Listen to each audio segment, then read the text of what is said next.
Hello there. Welcome to Kakaki, the African Voice on Africa Independent Television, AIT. My name is Kunle Adewale, and it's good to be with you. It's the 16th day of March, 2026. And of course, we apologize that we're taking off a little bit behind schedule. All right, thank you so much for joining us. It's Kakaki, the African Voice, as you heard Kunle say there, and we're always happy to know you could join us. My name is Nkoli Omodu. We're here to roll and to tell you a bit about what is happening around the world and in Nigeria in particular. Welcome. Good morning. Good morning. How are you doing? I'm okay. Why are you looking like you're tired? Are you? I'm okay. Okay, so we have to go now. All right, let's tell you what we have for you this morning. It's no surprise that the spotlight of most newsrooms of media organizations across the globe is beamed on Iran. Yes, the ongoing military operation by Israel and the U.S. is in its 17th day and has shown no signs of abating. For now. Iran denies making such requests and has continued to fire missiles at Israel, doing considerable damage. Of wider global concern, however, is the economic impact of the war.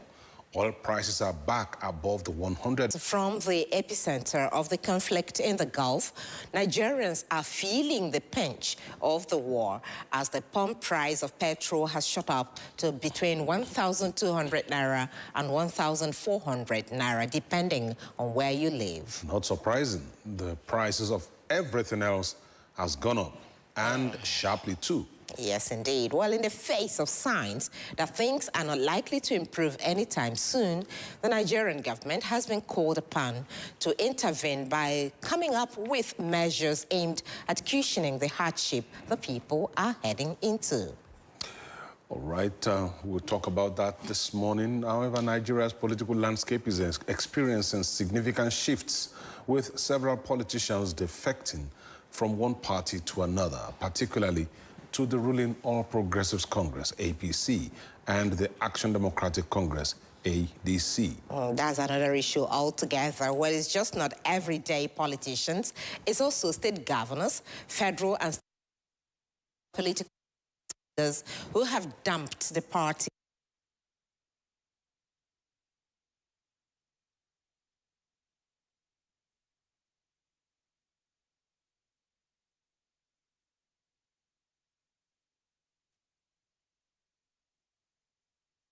Especially with the general election, already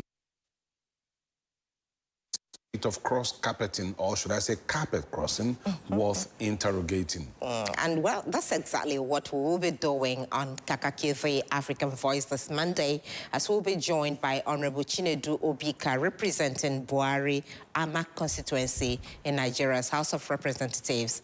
Also on the program is Abidin Olashupo. Abidin is a keen watcher of political developments in Nigeria.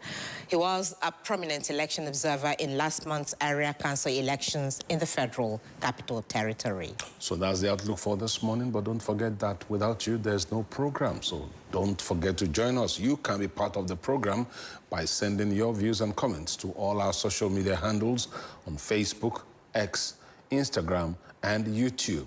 That's at AIT_live and at AIT Livestream 1, so you can stay up to date with the latest stream, the news from around the globe.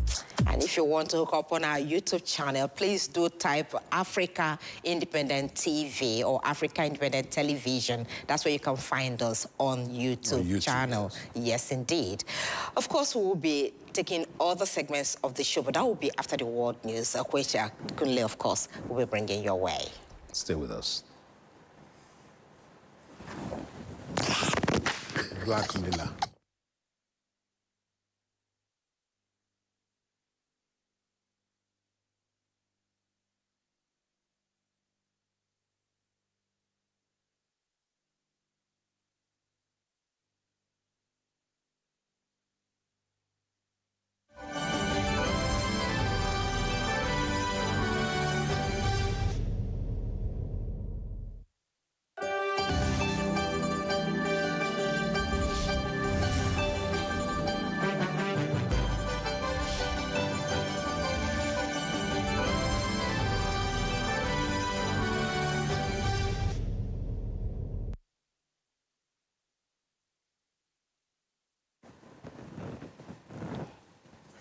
This is the world news on Kakaki, African Voice, and we begin from Australia, where voices calling for peace echoed through central Sydney as protesters gathered outside the town hall to condemn recent military strikes on Iran.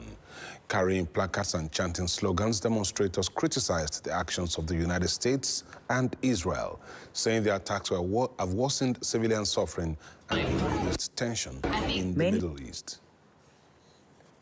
At the rally said they were worried about the human cost of the conflict and the risk that it could spiral into a wider war.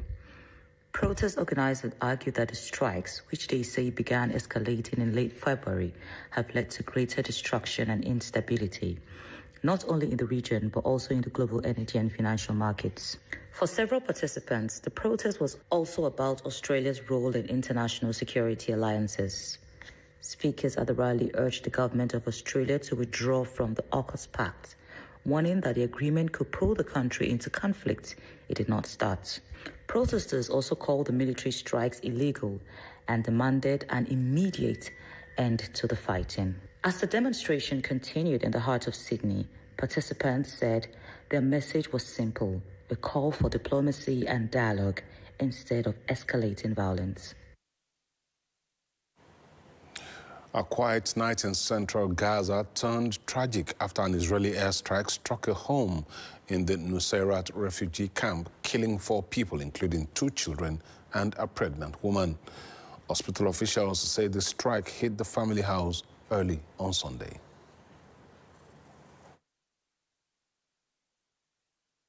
And that even in quieter moments, the threat of violence remains close to home. Israel Foreign Minister has dismissed reports that the country is running dangerously low on missile defense interceptors, even as fresh waves of missiles continue to be exchanged in the Middle East conflict. Speaking during a visit to a site in northern Israel damaged by an Iranian missile strike, Gideon Saar rejected claims reported by the U.S. outlet Semaphore that Israel had warned Washington of a critical shortage, that is, of missile interceptors.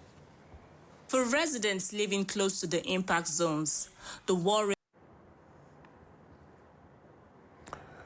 In the meantime, residents of Beirut's southern suburbs are beginning the difficult task of clearing debris and reopening roads after Israeli airstrikes destroyed and damaged dozens of buildings overnight. Excavators moved through piles of rubble on Sunday as emergency workers and residents tried to restore access to neighborhoods hit by the bombardment. For those on the ground, the focus was not only on clearing debris, but also on making sure people could move around and reach hospitals. Excavator driver Hachem Fadlala said teams worked quickly after the strikes to reopen key routes. The important thing is the roads remain open for hospitals and for people. The latest strikes are part of an escalating conflict between Israel and the Lebanese militant group Hezbollah. Israel intensified attacks on its northern neighbor after Hezbollah fired rockets into the country following the killing of Iran's supreme leader at the start of the broader Middle East conflict. Since fighting resumed on March 2nd, Israeli strikes in Lebanon have killed more than 800 people, including children and women. The violence has also triggered a growing humanitarian crisis. In just 10 days, more than 800,000 people have been displaced across Lebanon, according to humanitarian groups. For many residents in Beirut, the sound of heavy machinery clearing the rubble now marks the beginning of another long recovery.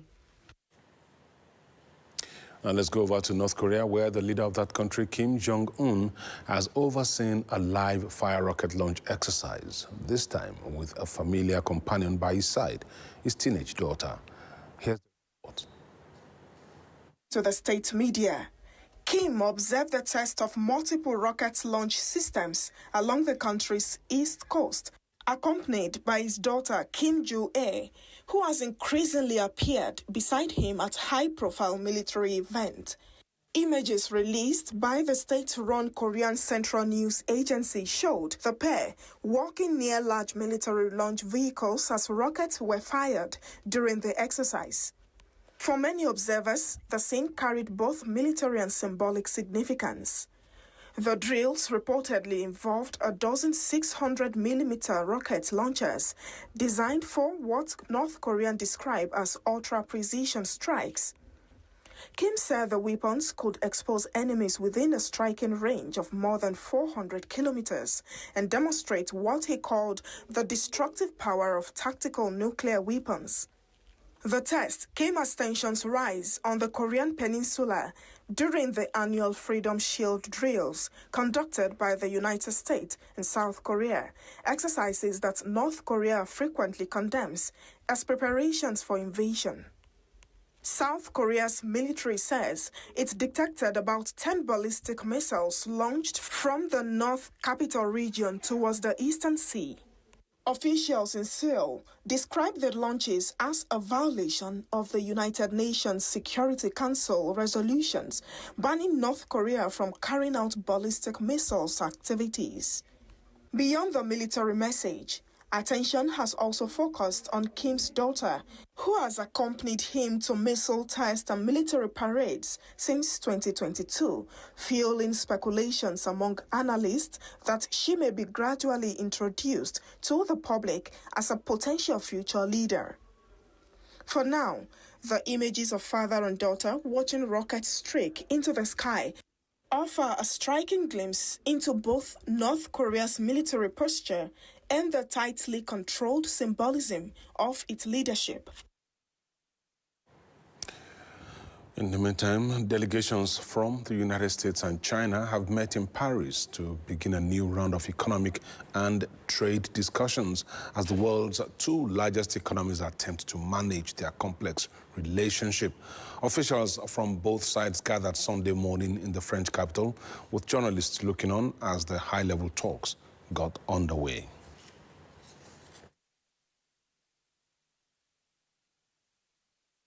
Leading the Chinese delegation is the Vice Premier He Linfeng, a senior member of the political bureau of the Communist Party of China. According to China's Ministry of Commerce, the discussions are guided by agreement reached earlier between the leaders of both countries during the meeting in Boston, as well as through previous phone conversations. The consultations are expected to focus on economic and trade issues of mutual concern, areas that have long defined the relationship between China and the United States. For businesses and markets around the world, the outcome of such talks often carries significant weight. While the meeting room in Paris was calm and formal,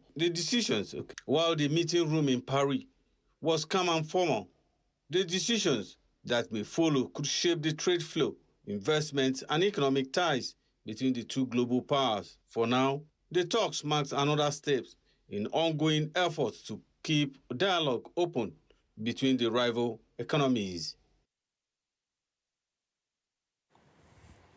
Let's come back to Africa now, and voters in the Republic of the Congo are heading to the polls in a presidential election that could extend the decades-long rule of incumbent leader Denis Sassou Nguesso. Here are the details. Yeah. About 3 million people are registered to vote in the oil-rich Central African nation, where Sassou Nguesso is seeking a 5th consecutive term in office.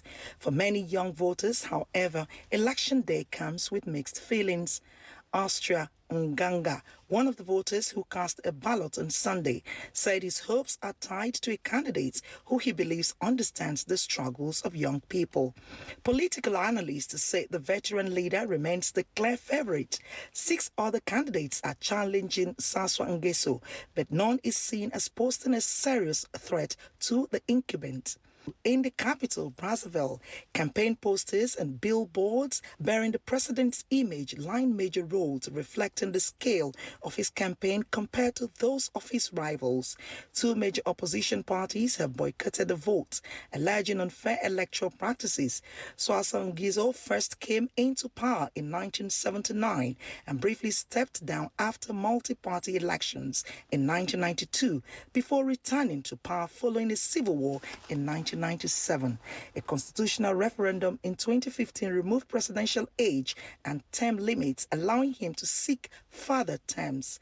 The election takes place at a time when the country faces serious economic challenges. According to the World Bank, the nation's international debt stands at nearly 95% of its gross domestic product, while unemployment among young people remains high. More than half of the country's 5.7 million people live in poverty, and nearly half the population is under the age of 18. As polling stations remain open until evening, many citizens said they are watching closely, hoping the outcome will shape a better future for the next generation. In Kazakhstan, voters have gone to the polls in a nationwide referendum that could reshape the country's political system and potentially extend the influence of President Kassym-Jomart Tokayev. Here is the report. For many citizens, the vote is about more than constitutional changes. It reflects growing concerns about the country's political future and economic challenges. Under the proposed constitution, Kazakhstan's current two-chamber parliament would be merged into a single legislative body, while the president would gain the authority to appoint all government officials. The reforms would also restore the post of vice president and create a new institution known as the People's Council, a body empowered to initiate legislation and referendums with all members appointed by the president. Supporters say the changes could help the government make faster decisions in an uncertain global environment. But critics worry the reforms could further concentrate power in the presidency. Tokayev, a 72-year-old former diplomat who previously served at the United Nations, is currently limited to a single 7-year presidential term that runs until 2029. Political analysts say the constitutional overhaul could open the door to resetting those limits. For ordinary voters, the referendum comes at a challenging time. Inflation in the country recently climbed to nearly 12%, while rising taxes have added pressure to already strained household budgets. Some analysts warn the economic strain could spark unrest similar to the nationwide protests that shook the country in 2022. For now, citizens casting their ballots say they are watching closely to see whether the proposed changes will bring stability or deepen concerns about the concentration of power in Central Asia's largest nation. A spiritual journey turned tragic in central Nepal after a passenger bus carrying Indian pilgrims plunged off a mountain road, killing 7 people and leaving several others injured. Let's bring you the report. Back here in Nigeria, calls for greater recognition and opportunities for women have taken center stage as Christians gathered at the St. Matthew's Anglican Communion Church in Abuja to mark the Mothering Sunday celebration. During a Thanksgiving service, the Vicar, Serenius Okoriko, paid tribute to mothers while urging society to give women greater representation and inclusion.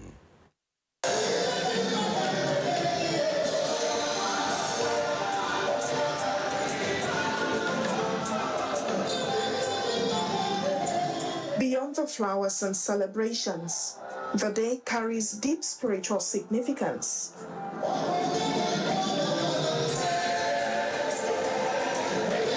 Historically known as Mothering Sunday, it was a time when the faithful returned to their mother church. Today, it has also become an occasion to celebrate mothers and the vital role they play in nurturing families and communities. Across churches, mothers are being honored not only for what they do, but for who they are, the moral compasses of the home and the first teachers of faith. From their quiet sacrifices of raising children to their active roles in community life, the day highlights the dedication and commitment that define motherhood. In a world often filled with challenges, the celebration serves as a reminder to pause and appreciate the nurturers, guardians, and mentors whose influence shaped society. But beyond the celebrations and tributes, religious leaders say more must be done to ensure women are not only honored, but also given greater opportunities to contribute meaningfully to national development. Because they are women, they should not feel less valued, either in their service to God or to humanity. We want to appeal to the government out there to keep opening grounds for the women to do more, because we know that as a church we value them, and you can see most of them doing one thing or the other in the church. We believe that if women are given more say in the society, our society will be better than it is now. For many worshippers, the occasion is also a moment of deep gratitude for the women who serve as pillars of strength in their families. We're celebrating those who have nurtured, who have cared, those who are kind-hearted. Recall that when God created everything and he created man, he noted that there was a problem. Man was incomplete. A woman completes a man. There are things we can do as children to celebrate our mothers. It is not a one-off thing. It is a thing that we should do all the time, because mothers go through a lot and they make sacrifices. It is not just mothers that we are celebrating today. We are also celebrating and appreciating every woman who has nurtured and helped, to build a good society.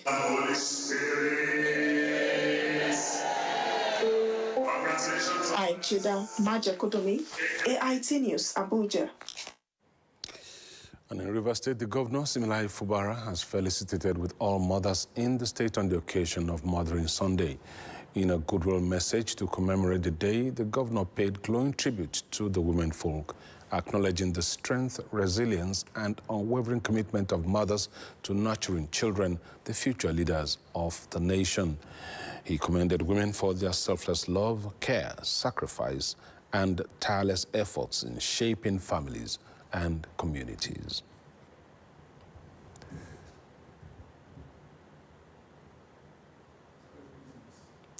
And that's the world news, but we have more reports for you on Kakaki business. Stay with us.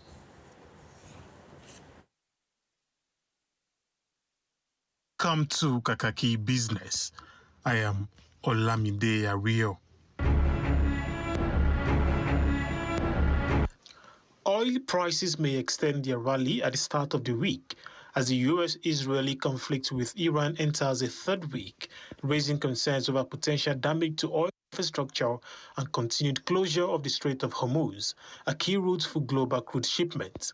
In response to the supply disruption, the International Energy Agency says more than 400 million barrels of strategic oil reserves will soon be released to the market.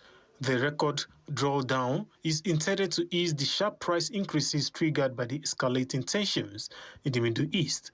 According to the agency, oil stocks from the Asia-Oceania region will be released immediately, while supplies from Europe and the Americas are expected to enter the market by the end of March. The International Energy Agency estimates that global oil supply could decline as much as 8 million barrels per day in March due to disrupted shipping and production cuts by Middle Eastern producers. However, U.S. Energy Secretary Chris Wright says he expects the conflict with Iran to end within the next few weeks, adding that oil supplies could stabilize afterward and energy prices may begin to decline. Japan plans to start releasing oil from its stockpiles on Monday to soften the shock from the U.S.-Israeli war on Iran, a stark reminder of the oil crisis half a century ago that prompted Tokyo to create reserves. As gasoline prices across Japan started to rise with the war disrupting supplies from the Gulf Strait of Hormuz, Tokyo pledged to release a record 80 million barrels of oil, about 45 days of supply for the resource-poor nation. The government has asked Japan's refiners to use the released crude, which will reduce the national reserves by 70% to secure domestic supplies. It is not known how much of the oil will go to a global release of 400 million barrels being coordinated by the International Energy Agency to address the world supply shock and price volatility. And Asia-Pacific allies agreed to $57 billion in 22 deals with American companies during this weekend's Indo-Pacific Energy Security Forum in Tokyo, U.S. Interior Secretary Don Burgum said on Sunday.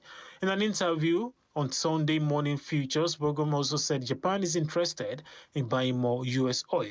The total value of investment was revised up from $56 billion to $57 billion after an additional deal was finalized following the close of the conference.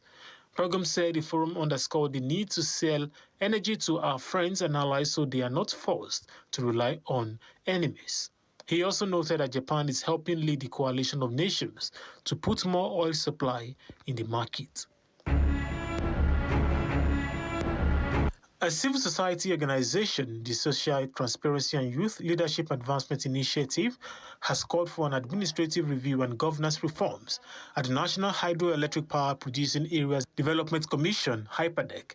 The group says the call follows concerns about workplace governance, procurement transparency, and institutional oversight within the commission. The advocacy group made its position known during a media briefing in Abuja, noting recent developments within the commission have generated public interest and raised questions about administrative procedures and operational efficiency. As responsible stakeholders committed to strengthening public institutions and promoting accountability in governance, we believe issues of this nature deserve careful attention from the appropriate authorities. Our objective is not to sectionalize internal administrative concerns or undermine the integrity of public institutions. Rather, our intention is to ensure that the Commission remains credible, efficient, and fully focused on its statutory mandate of delivering sustainable development intervention to communities hosting hydroelectric power infrastructure across Nigeria. It further called on the Office of the Head of Civil Service of the Federation to review staff development within the Commission and ensure that qualified principal officers occupy key administrative positions. The organization also urged the federal government to constitute the governing board of HYPADEC to strengthen oversight and ensure transparency in the Commission's operation. 4. Urgent constitution of the Commission's governing board by the Secretary to the Government of the Federation to strengthen institutional oversight. 5. An independent comprehensive forensic audit of all contracts awarded to verify and clarify allegations relating to procurement irregularities. These measures are necessary. The group maintained that a comprehensive forensic audit would help clarify allegations of irregularities and reinforce accountability in the management of public institutions. And the Central Bank of Nigeria has revised its guidelines on the management of dormant bank accounts, removing the requirement for customers to present affidavits before reactivating such accounts. The directive is contained in a circular issued to banks and other financial institutions aimed at simplifying the process for customers seeking to reactivate dormant accounts. Under the new guideline, customers will no longer need to provide an affidavit when reactivating dormant accounts that have not yet been transferred to the Unclaimed Balances Trust Fund Pool account. However, the Central Bank clarified that the removal of the affidavit requirement does not apply to funds that have already been transferred to the Unclaimed Balances Trust Fund Pool account. And that's Kakaki Business. I am Olamide Ario.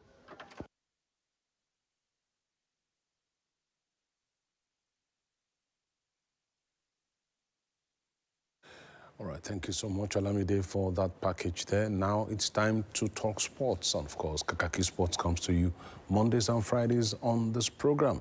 Sembe Shima is right here to give you the very latest in the world of sports. Morning, Sembe.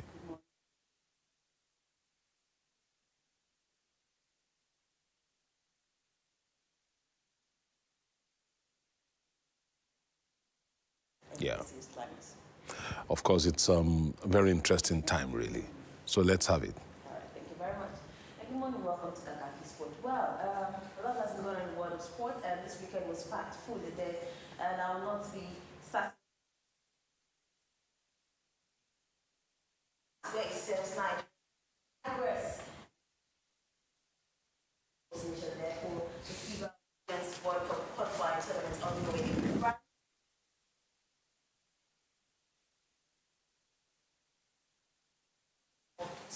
Yes, Nigeria Tigers now have 2 wins out of 2 and 1 more game left to be played. Well, it was quite a dramatic one for them after winning that one against the Philippines in the previous game on Saturday, and then on Sunday, just last night, they lost to the France. They lost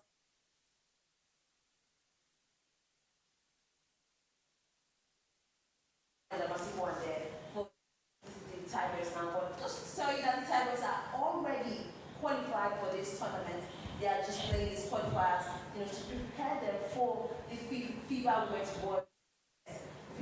World Cup ongoing, coming up in September sometime in Germany. Well, I think it's safe to say that this is a training ground for them, and also that the Tigers will be looking to tighten all loose ends as they go into talking about the World Cup in Germany. So it's congratulations and order already. That's why losing already to France, but it's a good one for them. They know they will stand against when they go into the likes of Germany, the likes of is also already qualified, and Germany has hosted, the qualifiers as well, of course, and they will have Australia also already qualified for the tournaments. I mean, these Tigers, hopefully, they will get into that one and make us proud. Because the last time they went as far as the Women's World Cup, talking about the Olympics now, qualified, this is the first to happen in both the male and female basketball team. It is quite an impressive one from the Tigers, I must say. But again, it is sad one there. It ended up there. Talking about the sad result from last night. Now we have 93, I beg your pardon, to 86. They lost to France there. And this was the result from previous games that they played. Talking about Colombia, where they trashed Colombia in their opening game 77-37. And in the second game, they lost to Korea, South Korea, Nigeria, they're 60, South Korea 77. Same scoreline that they used to defeat Spain. And in their third game, was against the Philippines, it was 101-84. So this was the score I was actually mentioning earlier. 101-84 against Philippines. And the final score last night, it ended 93-86 in favor of the host nation. That's talking about France hosting the FIBA Women's World Cup qualifier. But up next for the Tigers now will be a game against Germany. Yes, the host nation for the actual tournament. That's the FIBA Women's World Cup tournament coming up in Germany later this year. And they will be playing that game tomorrow, March 17, exactly 5 p.m. Nigerian time. So hopefully it will be 3 wins out of 5 games of happening. If whatever happens, let's just tell you again, once again, that these Tigers have already qualified by their winning the African titles as the Afro-Basket Championships last year in Cote d'Ivoire. They qualified already, and they are playing this tournament as a preparatory tournament for the World Cup. So,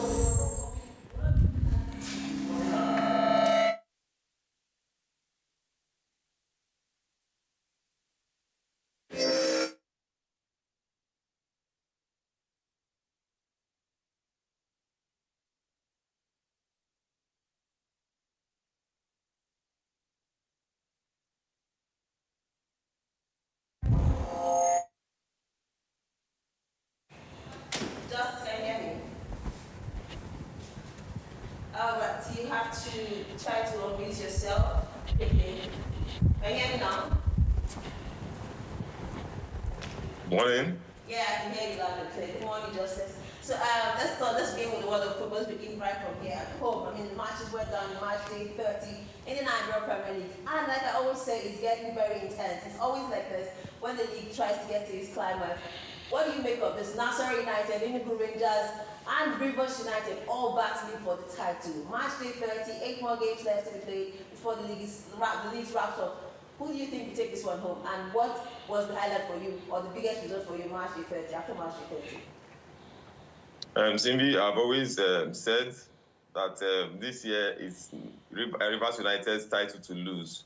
And going by what is on the table, as you can see, they are have 2 outstanding matches to play to catch up with other teams. And they'll be playing Godu City later today. Although they'll be away from home, but I tip them to at least get a draw out of that fixture and increase their gap at the top of the table. we shouldn't forget that there's also a great relegation battle going down there at the bottom of the table. Kano Pillars are seriously in relegation. We also have another team in Enyimba, Nigeria's most successful club football side, also being threatened by relegation. And it is good that they won their last match by 2-0.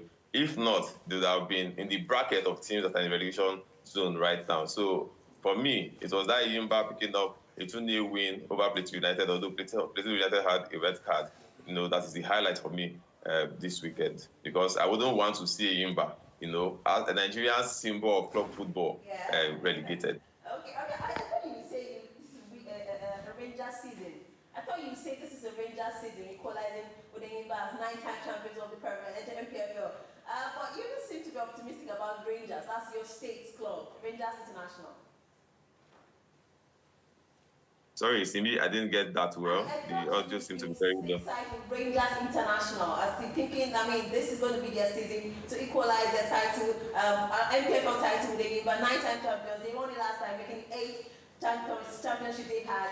But this time around, they also got it for the title. And I was thinking, as an good man, the 004 man, you're going to go for, Rangers to win the trophy. I'm making 9-9, not 9 square with the Enyimba.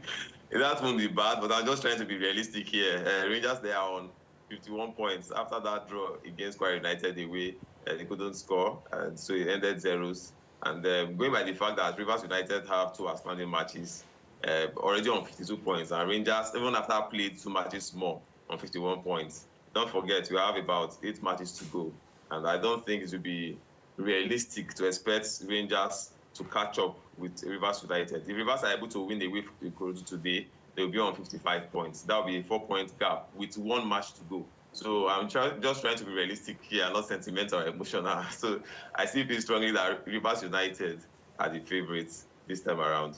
Any Rangers can try again this year. Okay, hopefully, I think any Rangers will not like to hear that from their own son saying that. But anyways, I like what you said. You're not trying to be sentimental here. You're just facing the fact. They have 51 points behind Rivers, who have outstanding games, and also Ikoro City are coming up there, and they'll most likely lose their 2nd place if it turns out in the way of Ikoro City later today. But yes, that was the current standing on the NPFL table after match day tested. Rivers United strongly getting for the title after losing out and disappointing outing in the CAF Champions League this season, where most Nigerians were hoping that they would make the statement, but sadly, it wasn't the case. Now they are coming back to fight for the title. Will it be theirs? Well, 8 more matches left to be played, totally for all teams in the league, but for Rivers United, a little bit more, and they will be hoping that this will be their season. Either way, we'll be bringing you all the details and following up as the league climaxes. But now let's get into the EPL, of course. Matches also went down March 30, and for so many people now, they're calling Arsenal the league winners, or should I say, runaway winners of the league. Are you certain that this is already a title that is in the bag for the Arsenal? If you hadn't asked that question, Simbi, I would have reminded you, because it's becoming a regular of this program. Yes, I will still keep on saying it. You can't deny an idea whose time has come. So many people were very pessimistic about Arsenal this time around maintaining their lead, because over the years, they've been known as Bottlers FC, that they bottled the league towards the tail end or the business end of the season. But when I looked at this Arsenal side and the way they approach games right from the onset of the season, I felt there was something different. These guys are mentally focused, they have squad depth, they are dedicated to the cause of at least dragging themselves over the line they've come very close to in previous seasons and have failed to achieve the ultimate aim of winning the league. And of course, we could see the way they are going this time around. That game against Everton might be the defining moment for them this season. Having a 16-year-old boy who is now on record as the youngest goal scorer in the Premier League to come on from the bench and contribute to 2 goals by scoring 1 and and contributing to the other. It's a statement of intent that this Arsenal side has what it takes to go all the way. And of course, you could see the pressure is already piling up on Manchester City. Drawing against West Ham away from home, this is a team that ordinarily they would have beaten. But because of the pressure, I don't think Manchester City have that individual talent, to make things happen when they are stuck. And that's exactly what you are saying right now. Next game, they will go into Chelsea. A wounded Chelsea that points against Chelsea, where Arsenal beats Bournemouth. Simbi, I'll tell you, I think it's the bank. It's as good as done and dusted. It's the runaway league for us. It's the take-home league already for Ajasco. And I'll say congratulations are in order for you and all other Arsenal fans of the KPL and many as I know. But now looking at Manchester United quickly, Manchester United, are you shocked that they made it to this point in the league, despite having all the struggles they had in the season? Quickly. I'm not surprised, and I think the team has the momentum right now. It seems because the truth is, in modern football, players have to have a manager. They have reservations about the manager. There's no way they'll give their all. It seems like Kakaki has come to the side and has won the hearts of this crop of players, and that is why they are giving him their all. And you can also see them playing with freeness. You see, Kakaki has given them the opportunity to express themselves freely, and that is why you see what Manchester United is doing right now. I was even thinking that a certain James. I'll give you a thought. I'd like to give you a thought to yourself today. This morning, because we're running out of time. Sorry, I had to bring you on quite late because of some things that we're having. But quickly, thank you so much for your time. Hopefully, we'll be back here on Friday. We can talk about the Champions League, because we know the second leg is on the way this week, and we'll be here to talk about it. And I'll be my guest on Friday. So thank you so much, Justice Ali, for coming on the show this morning. It's always a pleasure seeing you. All right, indeed. Like you already heard, the Champions League is on the way this week, and we're looking forward to all the activities that goes down as well. And just tell you that also the CAF Champions League is quietly on the way, and matches will play this week. But we cannot bring you the details of all of that. But it will be all for discussion on Friday when we make a return here for Kakaki Sports. Thank you so much for being a part of it, and that's our package on Kakaki Sports. I am Sibishna. Up next is the social intervention segment. Stay tuned.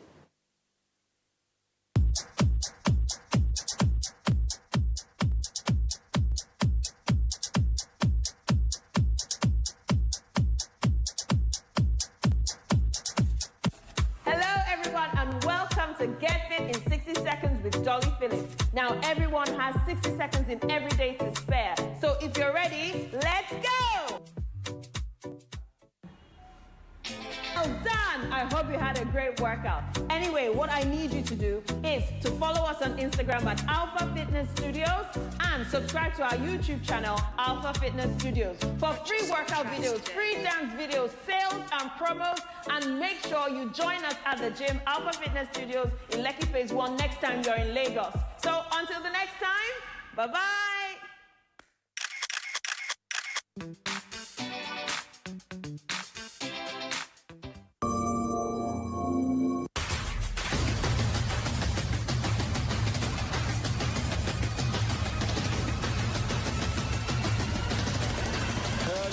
People of Nigeria, welcome to the Leadership Clinic. Today I'll be speaking about speaking with confidence.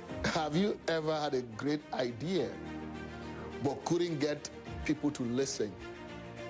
Did it hurt you? Was it really a bad feeling? Or being in a meeting where someone has said exactly what you have been thinking about saying it, and because you lack the courage to actually start up saying it, or said it with confidence.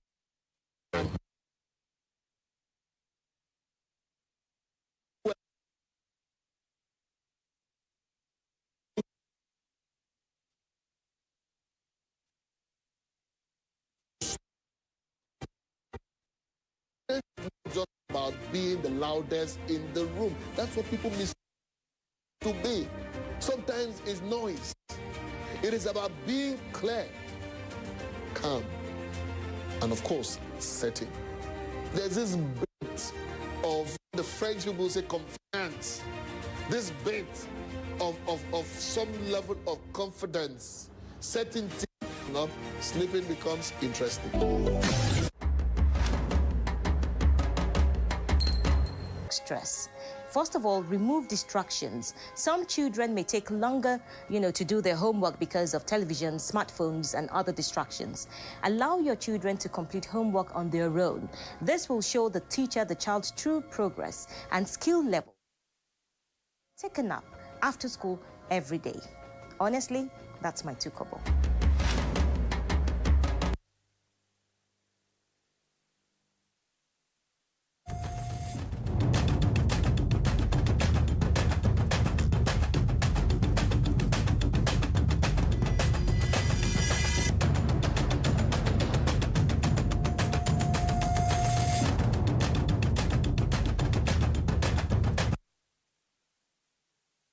right, thank you so much for staying with us. It's that time of the program where we'll be looking at the national dailies and the front page stories.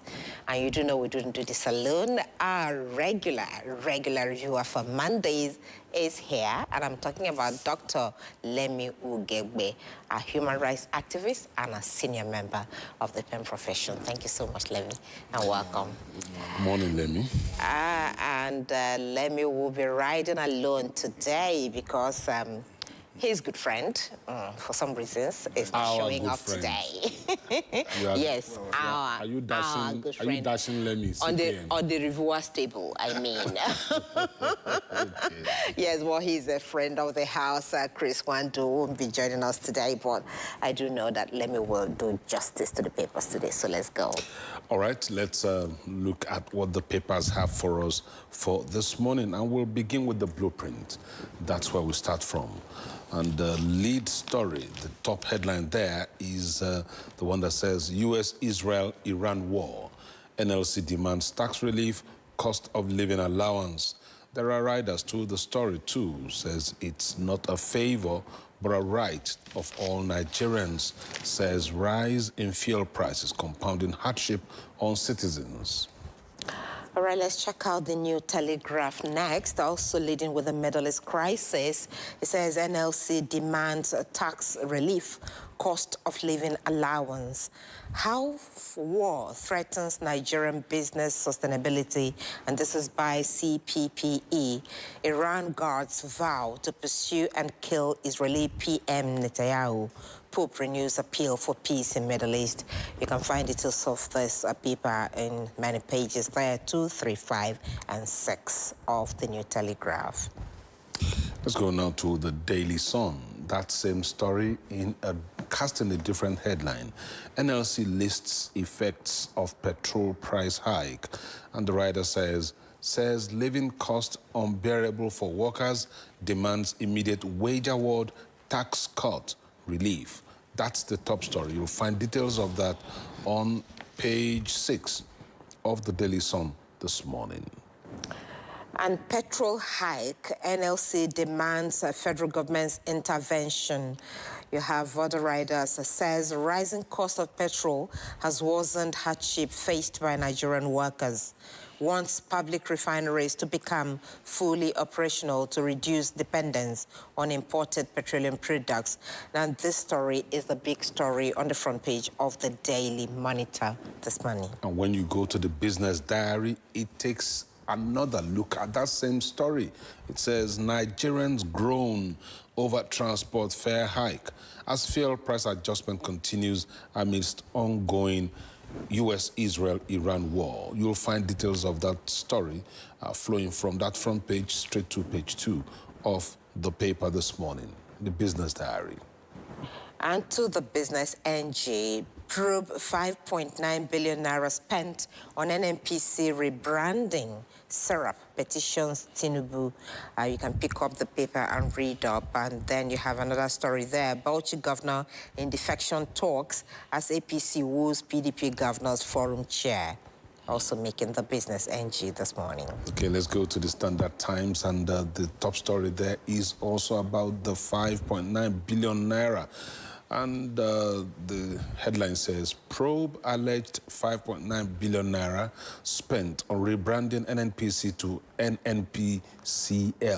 Serap tells Tinubu. The story begins from the front page there and continues on page 2. And for this Nigeria, APC defection plot, Bala Muhammad under fire. This is how this paper put that story. It's embarrassing, shameful. That's Sheikh Hossani speaking. Others mock PDP Governors Forum chair. Party meets for reconciliation. Lamido hails Wike's leadership. And all of this you find on page 2 of this Nigeria. And then stuck beside the nameplate there, you have bank charges discourage us from depositing our money. And this is coming from customers. You can check out details on page 14, this Nigeria. 2027 Guba election. Benue APC PDP aspirants team up against Aliyah. That's the lead story on the front page of Al Jazeera Nigeria this morning. And the writer says, vow to unseat incumbent governor. You'll find details of that on page 9 of the paper. Let's see, in case you want to know how APC and PDP aspirants intend to unseat a sitting governor. All right, to the Authority newspaper now, leading with something different. South-South Initiative backs federal government's pipelines surveillance contract, asks government to ignore persons seeking to derail gains. Check out the paper for the deals. Okay, let's go to the daily asset. FG mining company clash ahead of Tinubu's UK visit. And the writers say official alleges planned propaganda against Nigeria, denies seizure of British lithium project. You'll find details of that on page 2 of the paper. Also on that paper, you'll find just below the picture story there, terrorists kill 2 displaced residents in Sokoto community. Vigilantes die in gun battle with fighters linked to Bello Turji.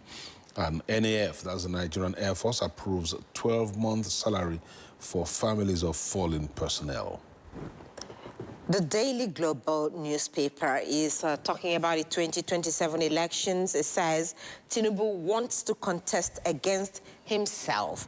And this statement is credited to Dele Momodu, if you want to pick up the paper and find details if you're interested. Let's go to the next paper now. Disclosure News. That's the one we are going to. And its lead story, the lead headline there says 2027 rampage as Tinubu's supporters fight at campaign rally. And there are riders to it: youth revolt, protest, non-payment, loot empowerment materials. I warned Sheyi Tinubu on strategy. That's honor speaking. If you want details of that, you should go get a copy of Disclosure News for this morning.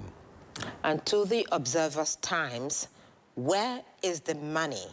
ADC challenges APC to explain missing subsidy savings. The story has got a rider there. Party rejects incitement labels, citing 63% poverty and 500% fuel hikes as proof of failed reforms. Check out the Observer's Times for details. Okay, let's go to the Abuja Inquirer, which is the last paper that we have for you this morning. ADC to APC. 93% of Nigerians know country headed in wrong direction. The writer says alleges poverty up to 63% after subsidy removal. That's the lead story on the front page of the Abuja Inquirer. And if you look just above the masthead, you'll see that story in the thin strip. The thin red strip. UK visit. FG raises alarm over plot to embarrass Tinubu. So those are the papers that we have for you this morning. Let's bring the issues to our reviewer this morning. That's Dr. Lemi Ugegbe. There are 4 papers that bring up this story. Blueprint, New Telegraph, Daily Sun, and Daily Monitor, talking about NLC's demand for tax relief. If you look at the blueprint, it says U.S.-Israel-Iran war, NLC demands tax relief, cost of living allowance. How do you read that? Well, maybe the right soundbite, because, of course, Nigerians are increasingly having the shorter end of the stick. The economy is really biting hard. Even before the Iran-U.S. face-off, Nigerians are barely managing to survive, not being sure of where the next meal will even come from. You would have noticed that you see a lot of pedestrian motorists on the road waiting for vehicles to convey them either to work or back from work. It's become really difficult. As early as the time I left home this morning to come to the studio, I already saw many people gathering already in the bus stops, hoping that they will get a ride as early as they have come out. So yes, the cost of living definitely would increase because with fuel price hike, with transportation increasing too, and more people, less vehicles on the road, because, of course, many people cannot even afford to fuel their cars now. So it's the right call Labour is making. At least it's showing that it's sensitive to the pangs of Nigerian people, of the workers. But again, what will federal government do about it? This is a government that has increasingly continued to preach for us to be patient, tighten our belts. It's going to be better. Remember that the Iran-US war or face-off is nothing, it wasn't caused by Nigeria or by the Nigerian government. But the fact that we're struggling like this speaks to the issues or concerns that will continue to raise about energy security in terms of electricity, in terms of even petroleum products, because you have even in the U.S., people are groaning already, and U.S., despite how much fuel they produce, are actually about the largest importer of petroleum products, despite the fact that they produce in large quantity. Yet they are facing the same dilemma we're facing in Nigeria.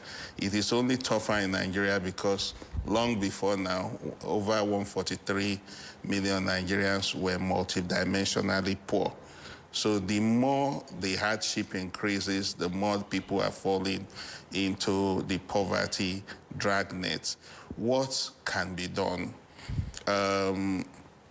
Labour is asking that there should be suspension or a tax relief, as it were. This government is adamant about tax being one of the source of its revenue. So I do not see government doing that.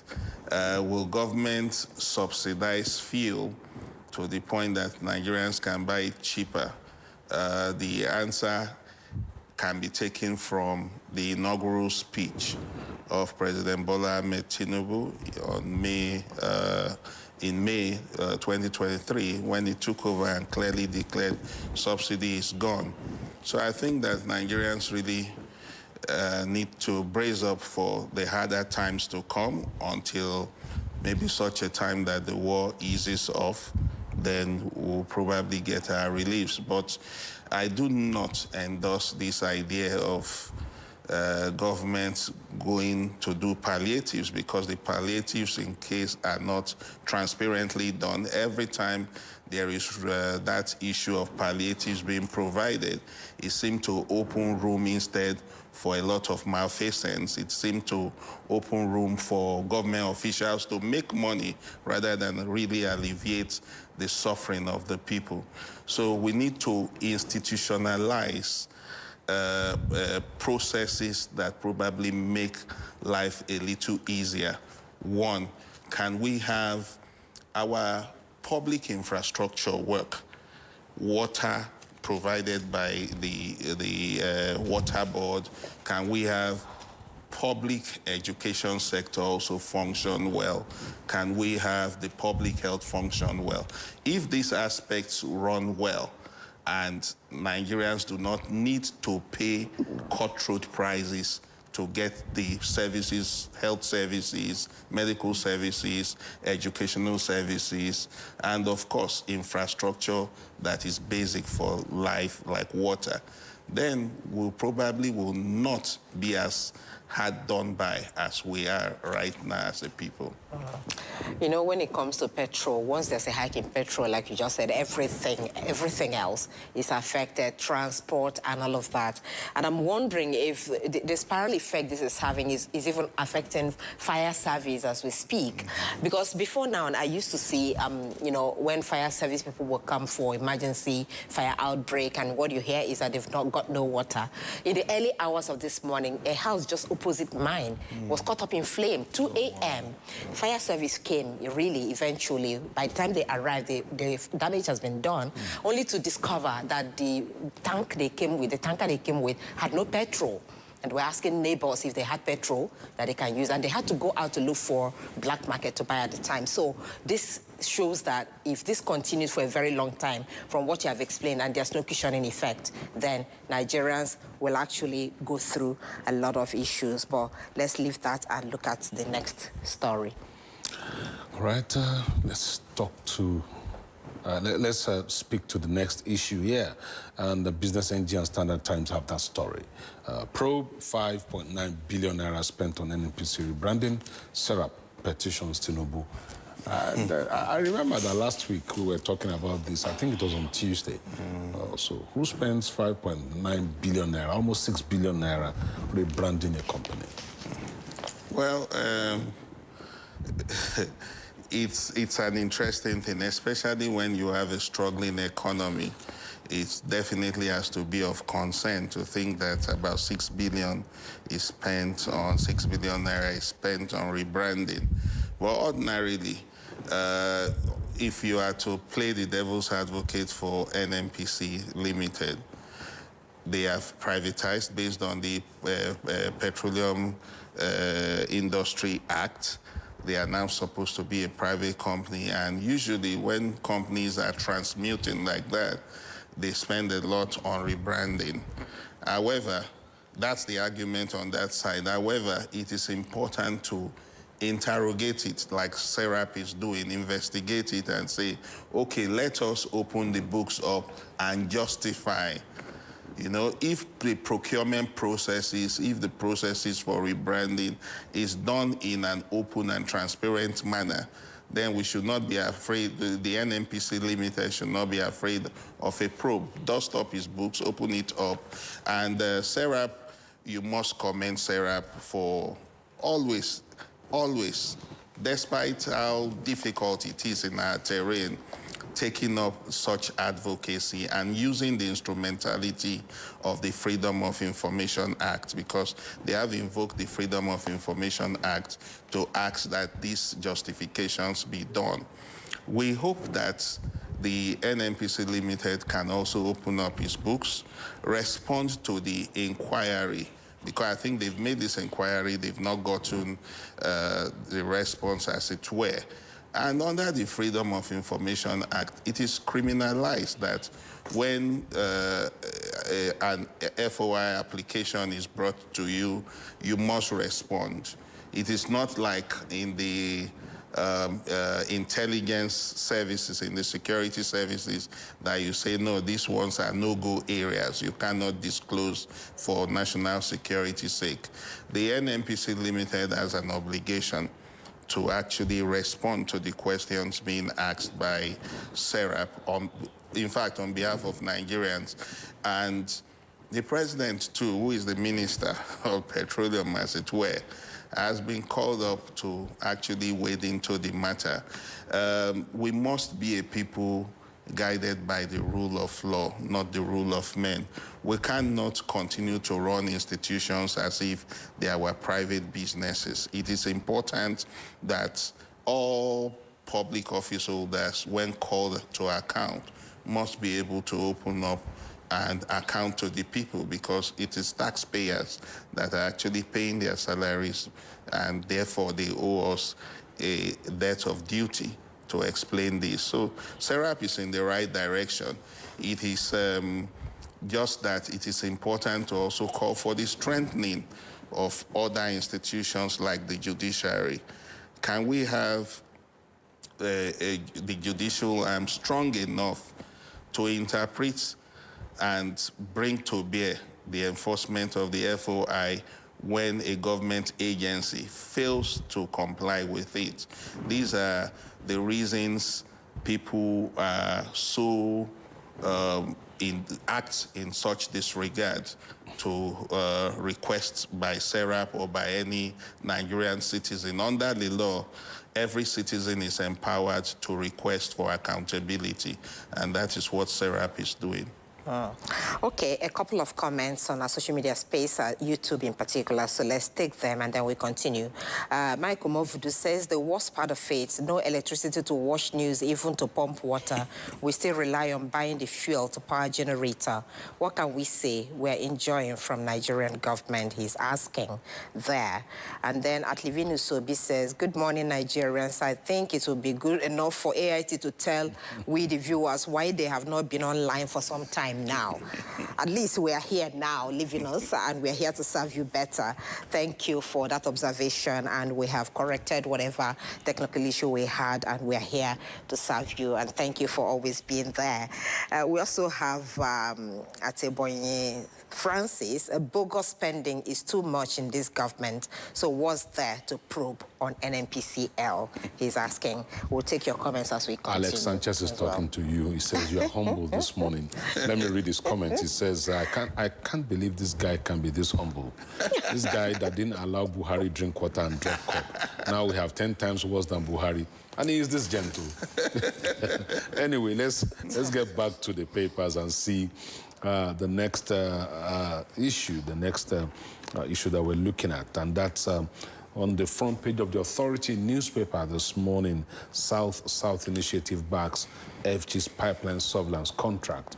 That's the front page of the Authority this morning. The writer says, asks governments to ignore persons seeking to derail gains. You are from the South. Yeah, so let's hear it. No. Just before doing this, just to respond that a journalist is not a public relations officer. A journalist is actually meant to hold the feet of government and government officials to fire. So when we are critical, it is for the love of country and for the love of people, the Nigerian people, that we must strive that loyalty should be to the Nigerian people and the Nigerian and the country, not to individuals who rule us or lead us. So when we speak from that position. He says you are humble because now. You are not as, as critical. As, is it? No, not he critical. didn't even say that. So perhaps what did he mean? Okay, maybe the Tinubu administration humbled you. What did he That's mean what by he's trying to say. That you didn't allow Buhari to drink water and drop cup? Meaning you were more critical. That's a local balance. No, perhaps what they expect, and that's the problem many viewers really have. You think that as communicators who sit here to do whatever analysis we do, our own is not to play to the gallery. Our desire in sitting like this to review is to speak truth to power so that we can guide government honestly to do what it ought to do. If we just sit back and say everything government does, we must criticize even when it's good. Government, you will lose the credibility you are supposed to have. Government itself will no longer pay attention to even credible advice that you give. So they do not get it right. They think that you must just blow hot and hot and hot. Yes, my position is well documented. Since you keep saying, what was I doing? No, let's go back to the Authority newspaper headline. Yes, so South Initiative backs federal government pipeline surveillance contract. If you notice, in the past 2 weeks or thereabout, there's been a lot of campaigns, about accusing maybe Tantita of monopoly in the surveillance contract. There's been a lot of, and this happens regularly whenever there is the period of renewing the contracts of the surveillance contracts given to, I think it's about 7 indigenous security firms that were given these contracts. Unfortunately, the one that is very prominent is Tantita. So people settle on it and think that all of the contract was given to Tantita, and so they keep kicking and wanting it deregulated. My question is this: has this surveillance contract really achieved anything positive for the Nigerian state? We know that before the surveillance contract was given, that was in the General Muhammadu Buhari's administration. The fuel situation was like we're producing about 769 barrels, 1,000 barrels per day, because we were losing much of it to oil theft, to pipeline vandalism. But when the contract was now given to Tantita and about 6 other firms, government itself admitted that a lot was being achieved, because as we speak now, the data that we have is that about 1.6 million barrels per day is being produced now and being safeguarded. Before now, Nigeria lost a lot of oil revenue to many oil thieves and illegal refineries around the place. And the point is, these are indigenous firms. They know the terrain much better. And we saw that despite how good our naval force is, they were unable to understand the terrain to the point of managing it that well. So there was wisdom on the part of the Buhari administration to say, okay, let's work with these people. And up till this point, data has shown that the stuff has yielded very massive results, and it's therefore important that you do not begin to reinvent the wheel. What we should be doing is asking instead for transparency, for more capacity, because it is possible that they can do even better, and we can even hit the 2 million barrels per day stuff if they are able to completely stop illegal refining and oil theft and pipeline vandalism. Okay. So it's in the right direction, I would say, and government must not pander to sentimental blackmails. Government must look at things dispassionately. If government sees that this has worked well, it is important that government looks at renewing it. Our interest is for the oil economy of Nigeria to be better, to be boosted, and ultimately we want it to rub off on the average Nigerian, because we are crying about the cost of fueling now and the economy, as it were. All right, let's look at the last issue we'll be reviewing this morning, as captured by this Nigerian newspaper. APC defection plot, Bala Mohammed under fire. That's how this Nigeria puts that story. What is he under fire for? Defection is the name of the game. The Nigerian political parties really lack, I wouldn't say they lack ideology, they lack altruistic ideology. Their ideology, by all means, is power by all means. Join the winning team, join the team where your bread can be buttered. Nobody. Apart from, if you look at the number of governors who are defected, you would see that the only reason they cited and they keep citing is so that we can connect to the federal, so that we can connect to the federal. You know, only the Osun State governor, Ademola Adeleke, gave an idea that his defection was based on his attraction for the ideology of the party he joined. So it's not news. Bala Mohammed, when he visited President Bola Ahmed Tinubu a few weeks ago, was here about a fortnight ago, it was some of us liking this visit to the conduct of medicals, that he had gone to get his medicals done in order to eventually sign for the new club APC. And it's inevitable. Whatever Nigerians like will cry blue mother and all that. Our judiciary itself had not really helped matters. Our, what do they call it now? Our disposition to politics, the institutionalization of such behavior as defection. Abroad, yes, people would defect when there is an ideological shift in what they believe in.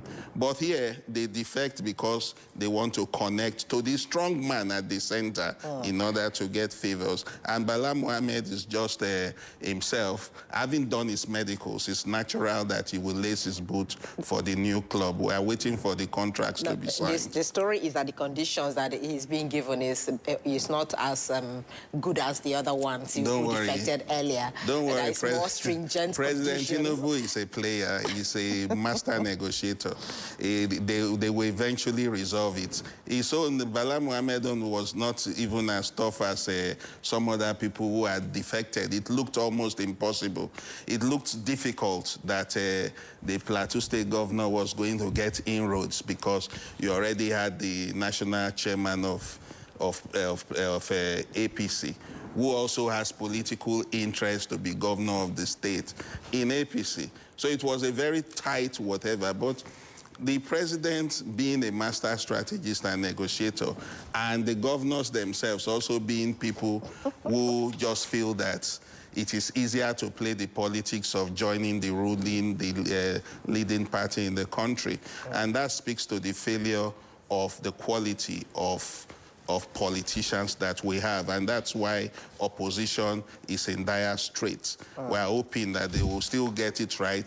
Normally, it would ordinarily be that after primaries, you know, opposition becomes even a little stronger because there will be implosion, people who are disgruntled. But the Electoral Act now has also come to now make it difficult that you jump legally into another party if you miss out in primaries.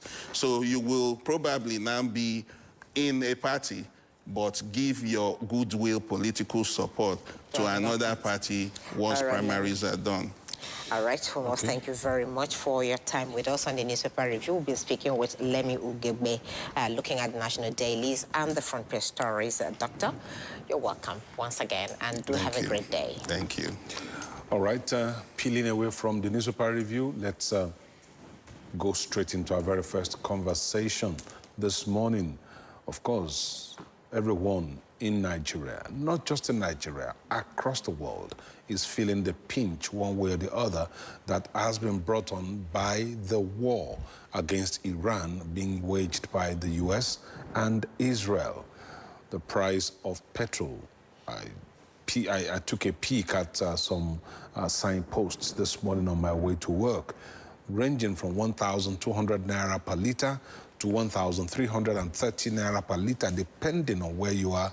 In some parts of Nigeria, it's 1,400 naira per litre for petrol, and that is pushing up the prices of virtually everything, transportation of goods, services, and people. And of course, inflation is kicking everybody in the teeth again in Nigeria. Why is this so? What is the economic fallout? How long will it be? Will it take for this war to end? President Trump of the US said the war will end in 4 weeks, maximum 6 weeks. But this is day 17. How far? How well? Let's talk to Professor Ken Ife, who is a development economist, is joining us virtually this morning. Good morning, Professor. Thank you for joining us. Hi, good morning, and thank you for inviting me. All right, you're welcome. We're glad to have you. Okay, so let's even look at the war in itself. And now it's in the 17th week. Did you think it would get to this point when it started? No, I've always thought that, to be honest with you, I've always thought that the price of crude when this war starts would get to as high as $200. And in fact, that is what the Iranian leader predicted. It says, if America likes, they should get prepared for a price of $200. But I have my reasons, and I have seen a lot of these things playing out. Today, the price is 102, 104 for Brent crude. But remember, it rose to about 118 and came down. What happens is this: the actual price itself is so subject to speculation.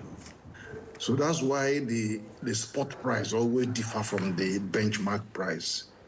So what you see is if Donald Trump coughs, the price goes up. If he says, oh, the war will go end tomorrow, then the price comes down. And then all kinds of things. That's how it swings. But there are developments, though, that are attenuating the rise. First of all, what I call mitigating circumstances.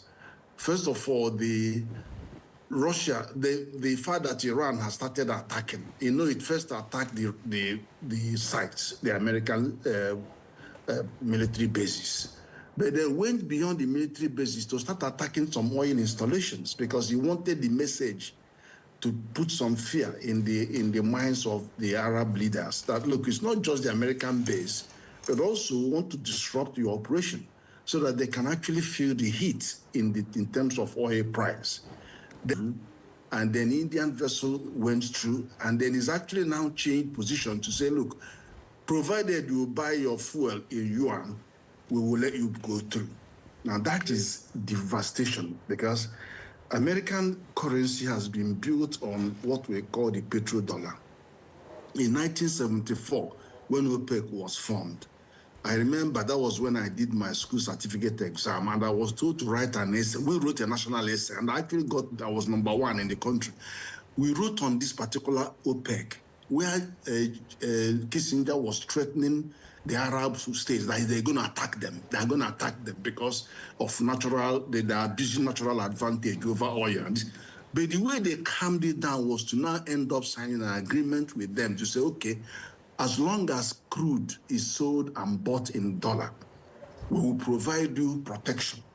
So that is the petrodollar you hear about. Now, these guys are now becoming worried because they're not getting the protection. Instead, what they're getting is Israeli rascality, attacking them in Doha, attacking the Bay. So they're not getting the deal. And then for the war to actually start, and they are seeing Iran come in and destroy the bases can't even protect itself. And then let alone, if the American bases cannot protect themselves, then let alone, how about their oil installations? It means that they could just destroy the entire cities. So UAE is saying to America, please just go. From the next 48 hours, please leave the zone, leave us in peace. And then others are waiting to do the same. It's very likely that Saudi Arabia will do the same, because they are now having a very broad... In fact, Saudi Arabia has predicted this. That's why they ran to Pakistan for safety, under their nuclear shield. So they now did a mutual defense agreement with Pakistan. So that's one part of the dimension. The second part is that America has actually now begun to release the grip on Russia and Venezuela. The oil embargo that they have on them, the sanctions, they are now releasing the pressure to say, okay, you can export to balance the current rise. So that is another dimension. But the third one, that America has now started attacking the bases, and not the island. And that's going to bring far more problem, because to attack the Kag Island, where almost 80% of Iranian oil go away from you, attacking that, you are now giving the go-ahead to Iran to actually now start attacking even the pumping terminals, where all these thousands of ships are sitting there waiting to be put. They will start attacking those terminals as well as the refineries. So they are going to go deeper into the attack. That's what it's going to come down to. So if the pumping stations are destroyed, how are you going to get the oil into the tankers? Okay, so Prof, okay, so you think the war would go further than this now that it's in its 17th week? And I'm asking because many people had actually estimated that, this war wouldn't go too far, but it will seem like U.S. underestimated Iran's readiness for retaliation. You're right. You're right. I mean, the 12-day war ended simply because Iran turned up the heat. When they started sending their ICBMs that have that huge precision that get out of the atmosphere and then come back and split into four in a spiral. So you couldn't even see before you could see the thing has damaged. So they now stopped. They begged America to stop. So they stopped. But this time around, they underestimated how prepared Iran was. Because last time, Iran didn't quite use the satellites. But now they are using both Russian and Chinese satellite systems coordinated. So, this America took out all the other, so they didn't care. So they are now using independent satellite system and communication system. So it's not, what are you jamming? You can't jam what you don't know anything about. So they still have their coordination, and you can see sign of it. They are coordinating the attack with Hezbollah, which means that even their rockets, the ICBM they are dropping down carries precision, 2-meter precision. That is circular operable. Is that within a circle of 2 meters, it will hit that target, which means it's guided by satellite. It's not just what you programmed. but it is the satellite that is giving it real-time guidance. Because if you base on your system, they can jam your system. But if the satellite is targeting, is showing, taking you to the destination, it's difficult. So that's why if you look at the way where they hit UAE, they hit the bunkers of the aircrafts. That is specific shield. It's not that it penetrated the concrete to hit it. So that means it's precision. So they are now seeing that, and it's raining like wildfire. So it's not going to end though anyhow. As soon as the fact is that Russia and Iran is saying to America, it is not you who will decide when it will end. It is us. So I don't see it ending in 2 weeks. And Israel is complaining now, shortage of interceptors.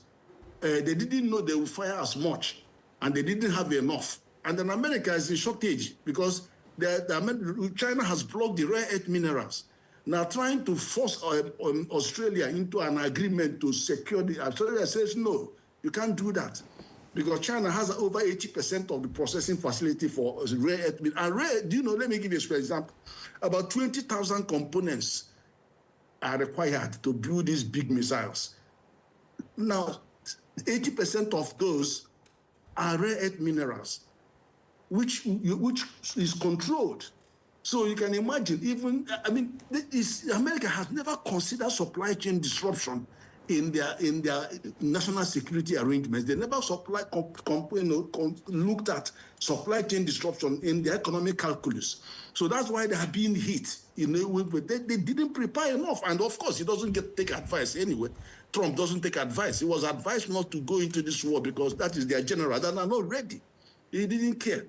It was just, this is a battle for Israel for as far as he's concerned. And his base is also reacting to that reality. So back to your question, how far would this go? I think it might go a little bit longer. But even if it stops today, the impact, the ripple is going to continue for the next 2 months. Because don't forget that what you have lost, okay, the Energy Agency has released 440 million barrels. But that is only a drop in the ocean because that is the equivalent of 4 days oil consumption. So it's not going to do much. But the fact, and let me tell you the consequence of this.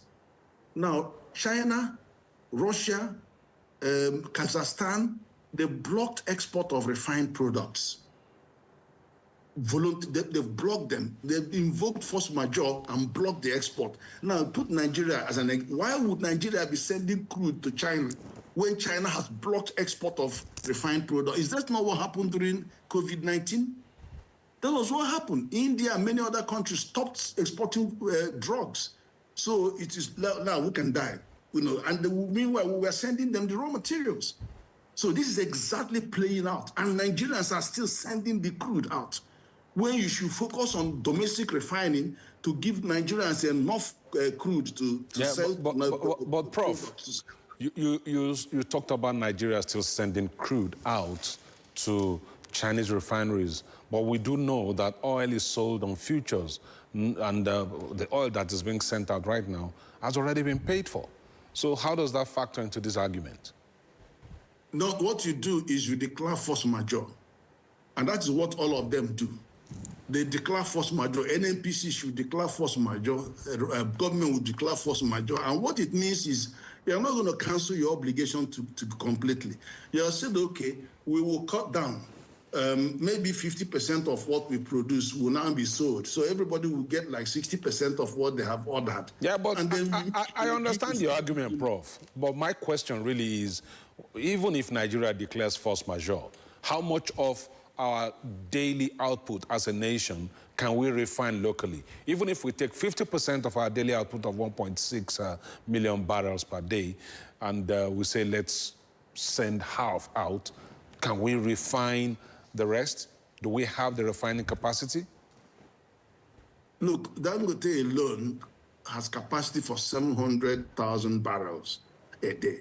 Now that translates to 20 shiploads. 13 shiploads is what is required to supply to meet Nigerian demand. He doesn't get that 13. Instead, they give him only five shiploads. Now, he has to now go back for the balance that he needs to go and buy it from third parties, Trafigura and all his collaborators, and they will pass it on from one to another to one. But by the time they sell to him, it would have gone to the third or fourth person. And then when he now buys from NNPC, the NNPC demands 3% premium price on him. He pays to his NNPC extra $3. Now, he now buys from the third parties, he pays them extra $6 per barrel. And then first of all, even when they send their requests and specification to NNPC, or we have different types of crudes in Nigeria. They will give them the ones that they prioritize. They will not sell them the ones that they desperately need. They will sell them the other ones that so they have to go to the third parties to buy the ones that they need so that they can get a good blend of. This is sabotage. If you can call it anything you like, this is economic sabotage. Because we have a law, PIA law, that says you must maintain domestic crude obligation. In other words, you have to prioritize selling the crude to your local refining capacity before export. That is law. It's not a suggestion, it is law. Then also, OPEC, all over, since OPEC was set up, they granted 445,000 barrels a day to Nigeria for our own local processing needs. Feedstock, yeah. Each time Dangote meets with the NNPCs, asking them, how about this 4,000? But he said, forget it. What do you mean? Don't talk about that. What do you mean by don't talk about that? That one is it chicken change for your pocket when you have killed all your refineries and still paying salaries for people for more than 20 years and burning 1 billion every year for your nonsensical maintenance. And then as soon as Bola Tinubu was coming in, they got approval for 3.5 billion. But from the Baba didn't ask them, where are you going to get this money? He said, no, just sign. They gave him 3 documents to sign. That's the Buhari. Buhari signed now, don't knowing that they're going to carry it and give it to the Afro-Exim Bank to securitize our crude, some of our crude for the next 5 years. So this is the thing. And then they said they've spent 3 billion out of the 3.5 billion, but where is it? They shouted, the thing is working. It's not working. It was only producing condensate. And the unions were jumping up and down, praising the nothing, not even 1 pint of PMS. I think people should understand that this company called NNPC belongs to Nigerians. They shouldn't be a law unto themselves. And the president must be encouraged to take the necessary action to stem look at one courage the president has shown, Presidential Order 009, which has been waiting for years. We get our crude profit crude. NNPC will take 30% for management. Where do you pay 30% for management? It shouldn't be 1 and 10% or 50%.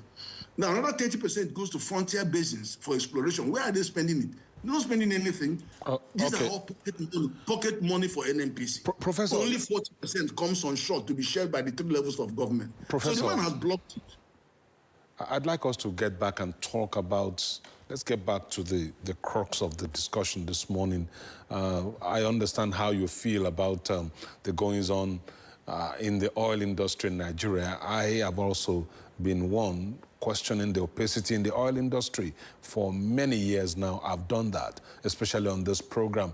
But I'd like us to talk about the Iran war and what can be done by the Nigerian government to mitigate the sufferings of Nigerians. Because if you check the newspapers this morning, quite a number of them, I think 4 or 5 of them that we reviewed earlier before we started speaking with you, were asking the government to begin to look for ways of giving relief to Nigerians. So now that you have told us that even if the war stops today, the likelihood of the effects going away immediately are nil, and we will have them with us for maybe another 2 months before we begin to see some relief. What can government do? What should government be looking at? Because Nigerians have been overstretched before. Now they are being almost pulled apart. Now, what the government should not do, let's start with what the government should never, ever think of doing. Okay. Before we come to what it should do. They should never, ever think of bringing in subsidy through the back door. You don't need it. Dangote doesn't need it. Nigerian people don't need it because we pay many times more for any subsidy you bring in. So you should never, ever think of any kind of subsidy. First of all, what is it that you can do? Follow the law. The law says deliver crude to local refining capacity. Now, let me tell you the two challenges we have as a country. One is that you have high price of PMS. If Dangote refinery is not here today, we would have been paying over 2,200 naira per liter. But it's not just the price you pay. You wouldn't have the crude, the product available. You would have been having longest queues and then shut down. The economy would have shut down because you wouldn't get it. Why wouldn't you get it? Because I've told you, China, Russia. Russia is the biggest supplier of adulterated fuel.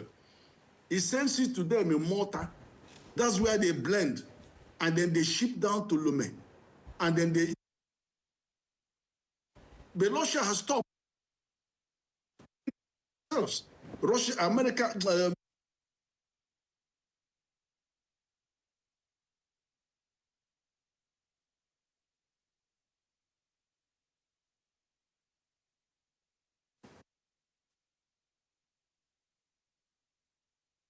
have gone up, everything has gone up. The Dangote says to you, we will provide the supply to the country. And they have the capacity, they even have reserve for 130 days. So they have the capacity to produce. We are consuming from 33 million and now they say it's 50 million. From 50 now it's 60 million, 65 million. Nigerians are now shipping the product out through our borders. And then, so we have enough. They're already doing 65,000 million barrels a day now. Our consumption should be 50. They are selling it to the neighboring country. The price, let me give you the price differentials. Nigerian petroleum petrol today is 5% cheaper than Saudi Arabia, even with the taxes Saudi Arabia put on their fuel. Nigerian petrol is 40% cheaper than Ghana. It's 70% cheaper than Cote d'Ivoire and Senegal. So we are running the cheapest show. The issue is, can we maintain it? Then we say, yes, I can maintain that. Give me the crude. So who is fooling who? You are giving him the crude. You are not giving him enough, and you are charging him premium, and then he's going away to incur more costs to bring it in by paying extra $6. What kind of country is this? He's not asking for everything. You are doing 1.8 million barrels. You only need 700,000 barrels. It's not even come to 1.4 million barrels, which will be in the next 2 years. Bua hasn't started his 200,000 barrels. Another $50 billion is going into Ondo for refinery that will do 500,000 barrels. When all these capacities come in, Nigeria will not have any need to export one drop of petrol. So the question is this: when will the president sign the bill that is sitting on his table for over 6-7 months? Both Senate and Federal House have approved a bill to have a mandatory 30% value addition on any raw material in this country before export, including crude. So why are you exporting crude from the inland? You can do that maybe offshore. But why are you still doing this? Why don't you add value? The reason why we are underdeveloped and continue to be underdeveloped, it doesn't matter what you want to do, is because you have an import-dependent economy that is exporting crude, exporting raw material, exporting your jobs, and importing poverty. That is the thing to address. When you address it, you have development. All right, Prof. I'm sure that after this intervention and your suggestions here, the president will be moved to sign that bill. So let's look at this paradox, really, that Nigeria is faced with, because ordinarily, higher crude prices should increase government revenue because we are exporting crude at the moment, as you talked about, and then also bring in foreign exchange inflow. In fact, there's even an estimation, really. Some have projected that Nigeria will be earning 30 trillion naira windfall from the Middle East crisis. First of all, how accurate is this 30 trillion projection? And then, what should be Nigerians' gain? Since at the end of the day, the petrol hike is escalating every other aspect of people's lives in the country. See, what I say, Dangote is not paying lower than the market price. For those that he needs for domestic refining, the law says he should have it at the exact price, and then convert it to naira. So they're not giving it discount. Not getting a discount. Instead, they're charging him more. Okay. Now, for the ones that the law doesn't insist that he should get, he should buy it in dollars. And that's exactly what he's doing with the third parties. He's paying them dollars, he's not paying them naira. But they added the extra $6. That's the extra $6 doesn't go to government. So any money, his own money is not counterfeit. So they should sell him the ones that they need to sell to him. Whatever else the government wants to sell to get dollar, Dangote will give them the dollar. After all, Dangote is running to $6.4 billion just on 2 commodities, which is the fertilizer and the polypropylene. Alone, just only 2. Not to talk of the jet oil, jet fuel, that all the things he's exporting. So this guy has said, I will supply you so much dollar that 1,000 naira to $1 will be the benchmark by the end of December. So what is going on? What's wrong with Nigerians? Okay. Why won't you give this man a chance? Let him give you the dollar you need. Is it the dollar that you get from outside? I don't understand. It doesn't make sense. It's just sheer envy and corruption of the highest order and wickedness, because you don't want him to succeed. Yeah, big question there, but you haven't responded to this aspect of the question, Prof. How accurate is it? Yes, how accurate is the projection that Nigeria will get 30 trillion naira from this, Middle East crisis when it comes to crude exports? We can get more. We can get more than that. We can, absolutely. But the fact is that, can you just get that money from Nigerians rather than hope to get it from the other people?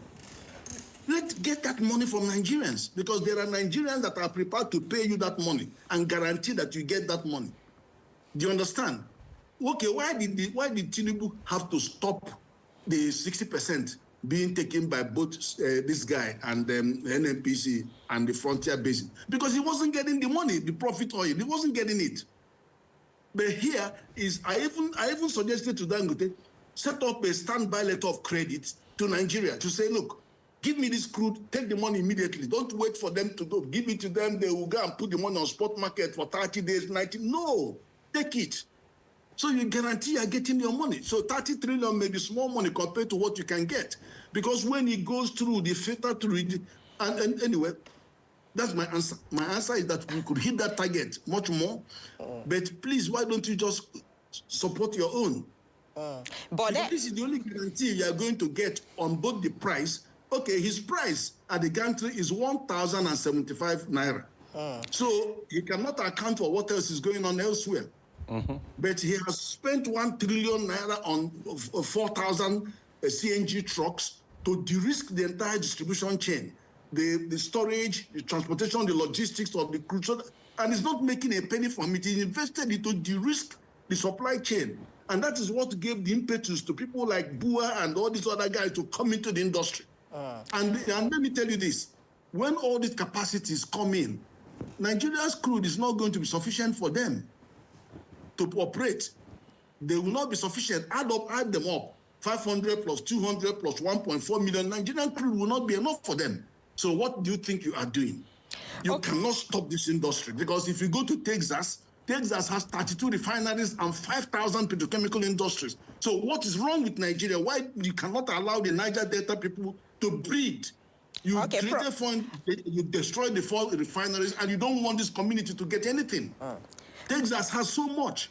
Okay, Prof, someone is asking you a question on our YouTube channel. It says, how are you telling us that our petrol is cheaper with 40% than that of Ghana? Do we have a working refinery? Saudi Arabia has more than 6 refineries. And then Boros says, Nigeria need vast, knowledgeable economic individuals like Prof. Ken and Dr. Paul Alaje to power the country's economic policies for our betterment, but corruption will not allow it. So that's an accolade for you there on our YouTube page. Okay. But, unfortunately, we must go now. Prof, we thank you very much for talking to us this morning. And of course, you can hear the accolades from our viewers. If you go to our YouTube channel, you see quite a lot more of them who have been commending you this morning. Professor Ken Ife, thank you very much for speaking to us this morning. He's a development economist. He's joined us virtually to look at the economic fallout of the war between Iran and the U.S. and, of course, Israel. Stay with us. We'll be right back after the break. Kakaki Social is up next. And Ono Shorena Obozege will be here in a moment. Issues as they break. The multitude, the political figures, the state and non-state actors. There is a serious threat to democracy. And our government seem to be incapable of protecting. The scheming. This is not a period we should say bow and go. Every part of this country is equal. The intrigues. There can be no one person that is bigger than the party. Deft moves and the momentous declaration. We didn't get any protection. I'm not particularly against anybody. We track and capture them all. I don't believe in godfatherism in politics. Follow in-depth analysis and no-holds-barred interviews. Armed forces of the country is well capable. They need the political will. Are they just waking up from sleep? Is there complacency? Feel the pulse of happenings in the political arena on AIT Democracy Today. Widely acclaimed authority on politics. Monday to Friday, 7 p.m. Nigerian time.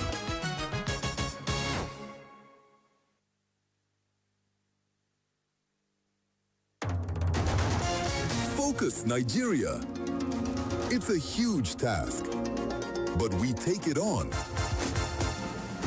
I think that is the law. National Assembly is not doing hearing on insecurity in Nigeria. It is America that is doing hearing on insecurity in Nigeria. Monday to Friday on Focus Nigeria, we identify the nagging issues. So people put people in poverty deliberately, deliberate misplacement of priorities, and brought people on their knees to suffer. We seek answers to the tough challenges. And because of for the former president, yes. What I know is that he has not turned his membership card. He has not been attending your meeting. Leave that to us to deal. There's no shying away from the issues. The system is held accountable. The leaders are accountable for the funds, for the resources that they manage. No sitting on the fence. The same thing that made you live where you are may confront you. Focus Nigeria, 10 a.m., Monday to Friday on AIT.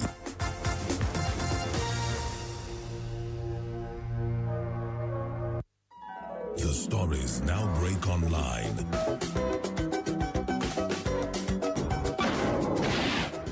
Miss anything from our real-time updates and exclusive content. Follow and participate in discussions on live TV studio programs to shape the narratives. Subscribe, engage, and share from AIT.live at AIT_online on X, AIT Online on Facebook, Official AIT Live on Instagram, TikTok, and Threads on YouTube.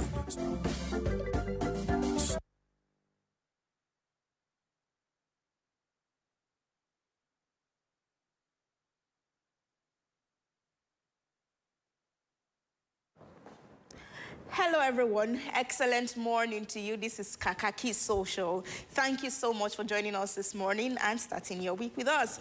Now, social media is buzzing. It's 1,001 stories out there this morning from across the weekend, of course, starting with the Nigerian army that is pushing back against claims by the indigenous people of Biafra, IPOB, that images of improvised explosive devices recovered in Imo State were manipulated.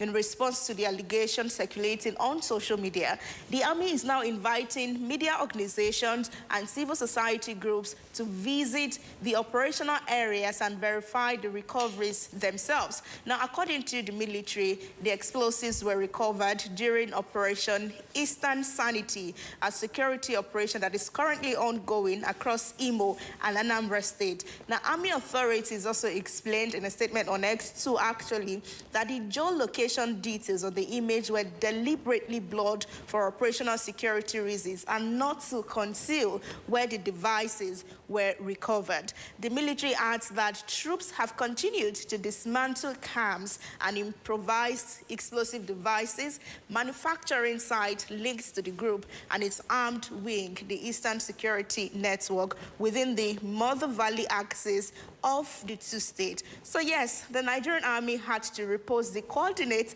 of the event without blurring them out. However, these coordinates have Ikwere in Anambra State, and netizens are even more lost with the pictures and the update, call its explanation, as they argue that Ikwere is in Imo State, and that for them makes army the propagandists in all of these, according to netizens, of course. So let me explain some things to you.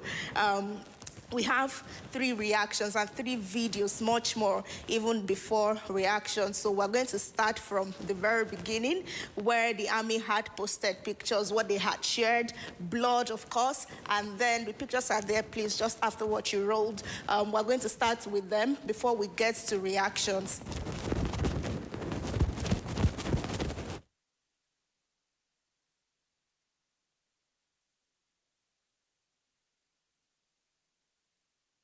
Here we are. Starting with this were the initial images that they shared, blood locations right there, about 4 pictures that the army had shared with the wins that they had achieved. And then they posted these locations, blood, GPS map camera wasn't showing anything. But when netizens say that they had to use metadata to unblock this, what they saw is in the next slide. Let's see.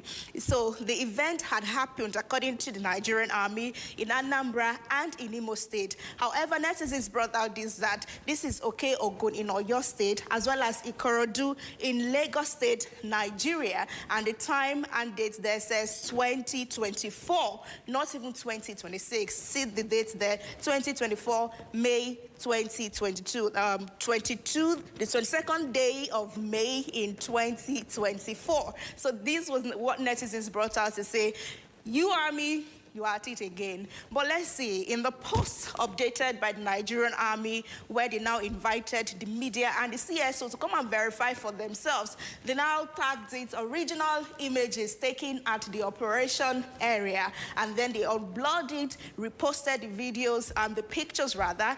So we have Ihiala right here, the first on my right, yes, top right. So Ihiala is in Anambra State right there. And we have Ikwere too, is in Anambra State. And then you come to the third one, Ihiala, Anambra State, another win there, and Ihiala in Anambra State. So netizens are now arguing that, Uncle Ami, we don't have Ikwere in Anambra State. So these are false, according to you, on the space of social media. But the army has said, we've told you the truth and that. So let's see the argument, crossing over to the comment section now.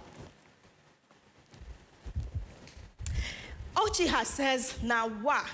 Apparently, Ikorodu has moved to Imo State. The Nigerian army claims a current victory in the east as of yesterday, March 12, yet their own photos are GPS stamped in Lagos from May 2024. Which should Nigerians trust, the official statement or the digital metadata? Using 2-year-old evidence from the West to justify a 2026 operation in the East is more than a typo. It is a massive failure of transparency. This credibility crisis only reinforces the belief that the narrative in the Southeast is being intentionally manipulated. Also in reaction to this, still on X, Mazi Ubasi says, you accuse IPOB and Biafrans and doctoring the metadata, but yours, which is original, recovered improvised explosive devices from Osu Eketutu Mother Valley and Osu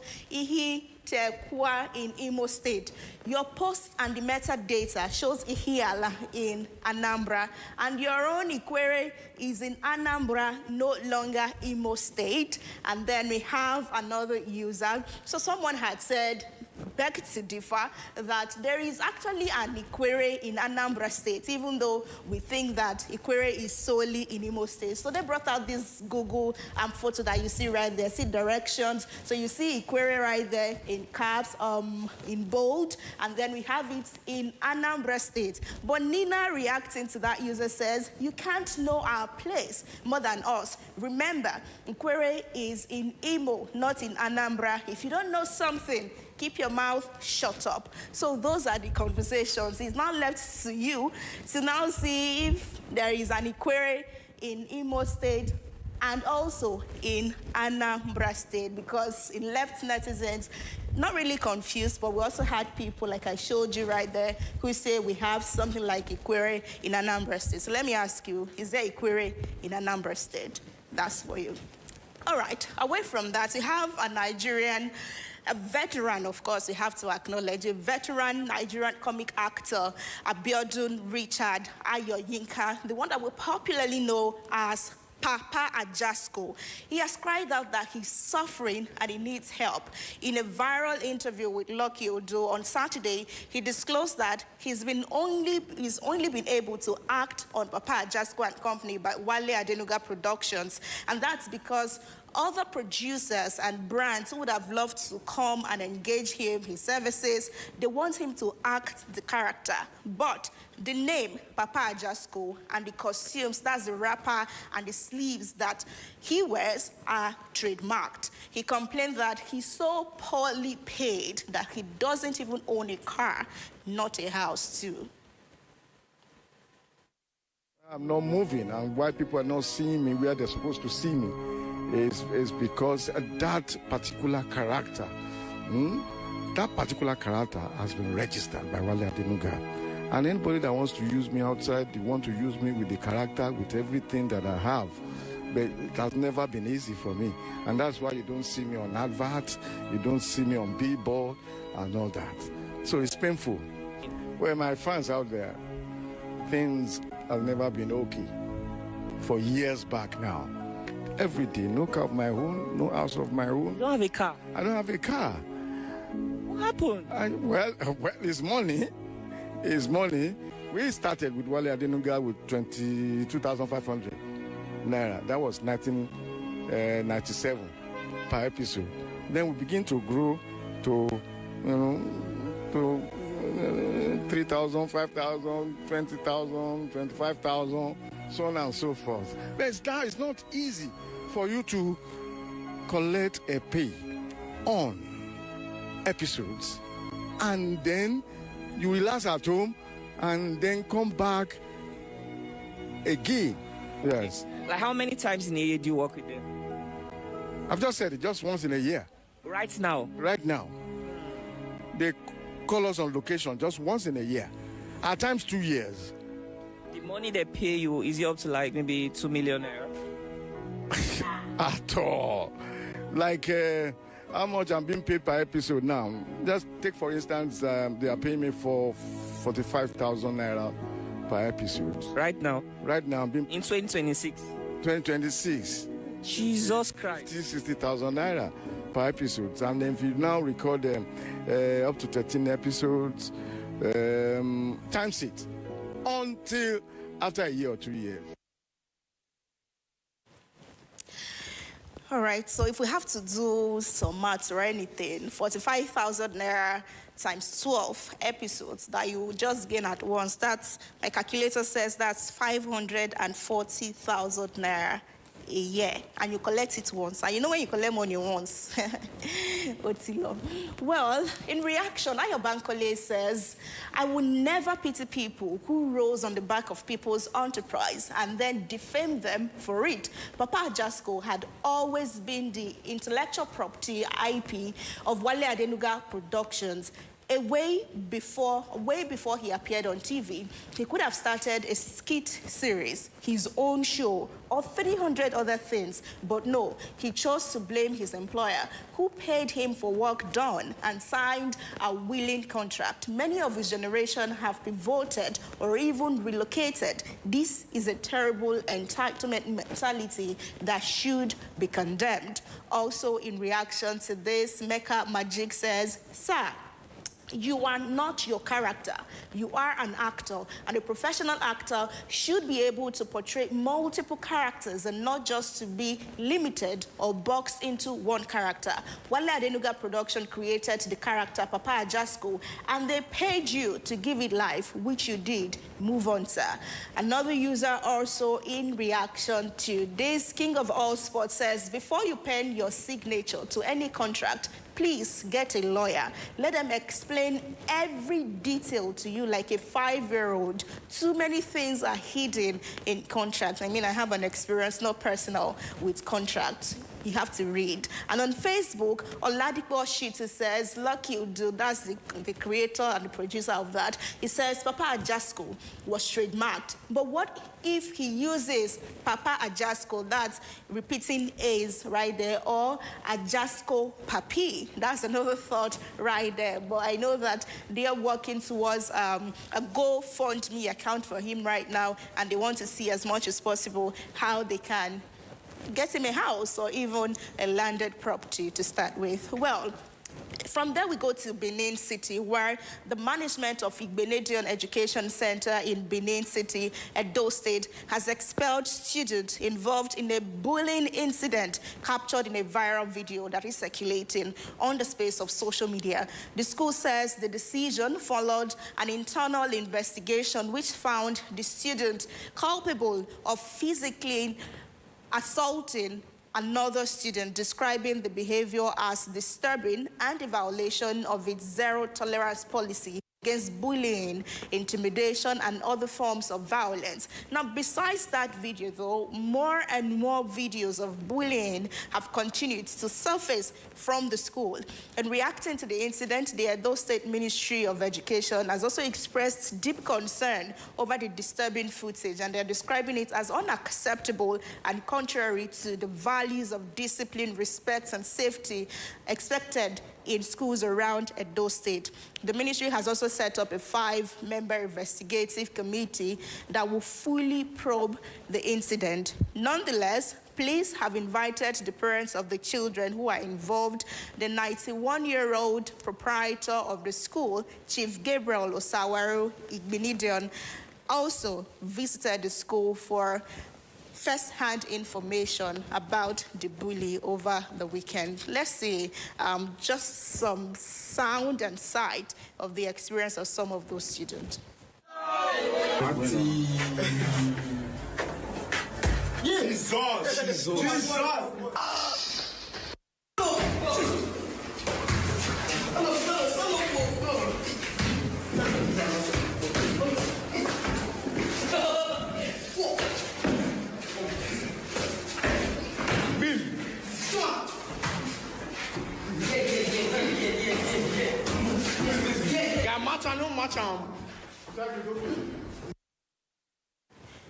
All right, so that's a senior to junior right there in a school. Stephen Ogbonna says, my question is, how can this level of cruelty be happening consistently and no teacher nor the school authority is aware? And they commit these crimes with high morale. Students that can do this can also secretly disappear their fellow students. This is horrible. Another thought too coming from X is another user. Domore says, most boarding schools do worse, but no, you sent your children out of home. Now they would learn the culture of not reporting. You are at home thinking your kid is good, but this is his or her reality and they can't report. That's really sad there. May Sano says, not just rustication for these students, their parents and school management must be disciplined.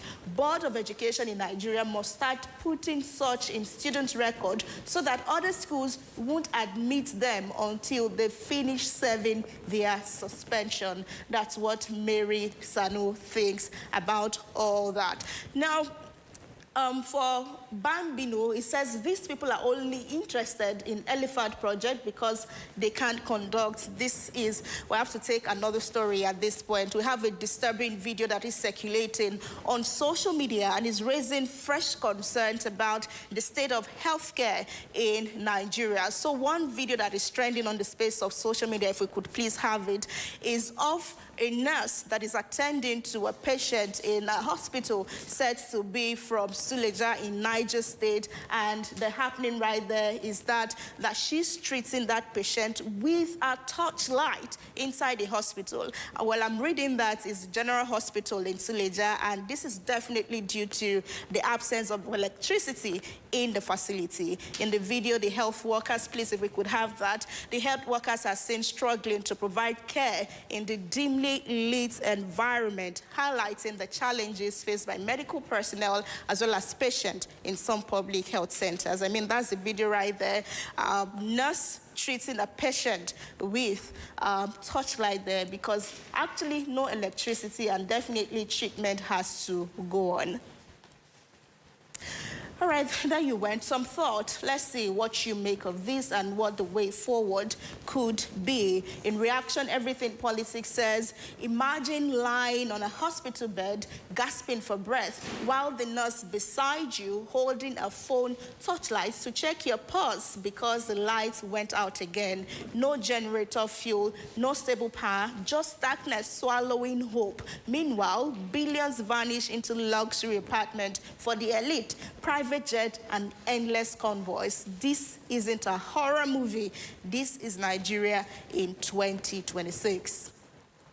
Oladayo says, that's where we are. I was at Obafemi Awolowo University Teaching Hospital Complex yesterday. We took some blood samples and urine to their lab yesterday, and we were told to come back 2 hours later, only to get back to telling us that there is no light. We should come back.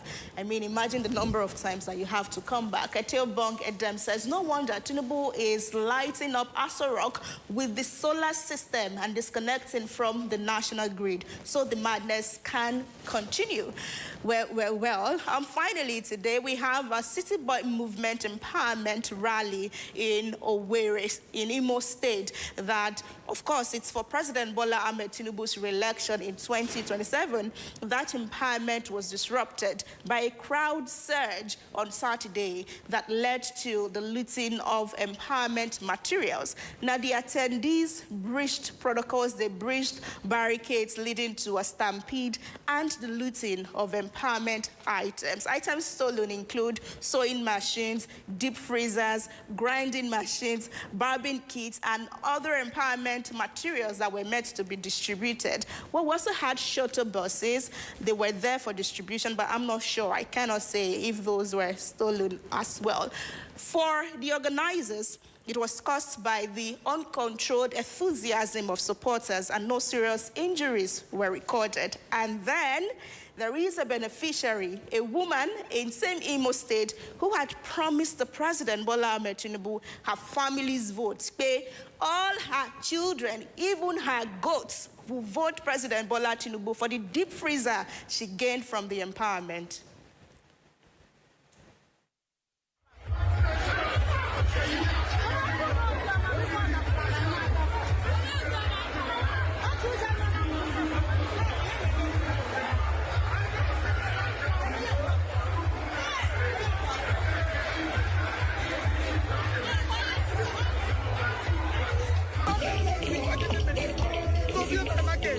God will bless you. God will bless you. God will bless you. God will bless you. God will bless you. All my votes, all my children, we vote for you. We vote for you. We vote for you. We vote for you.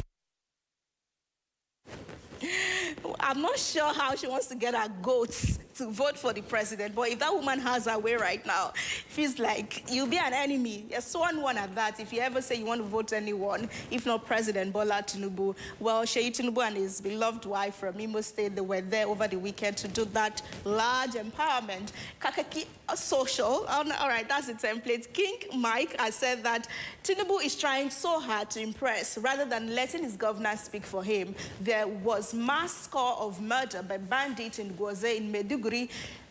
Has this same president gone there to visit the victims?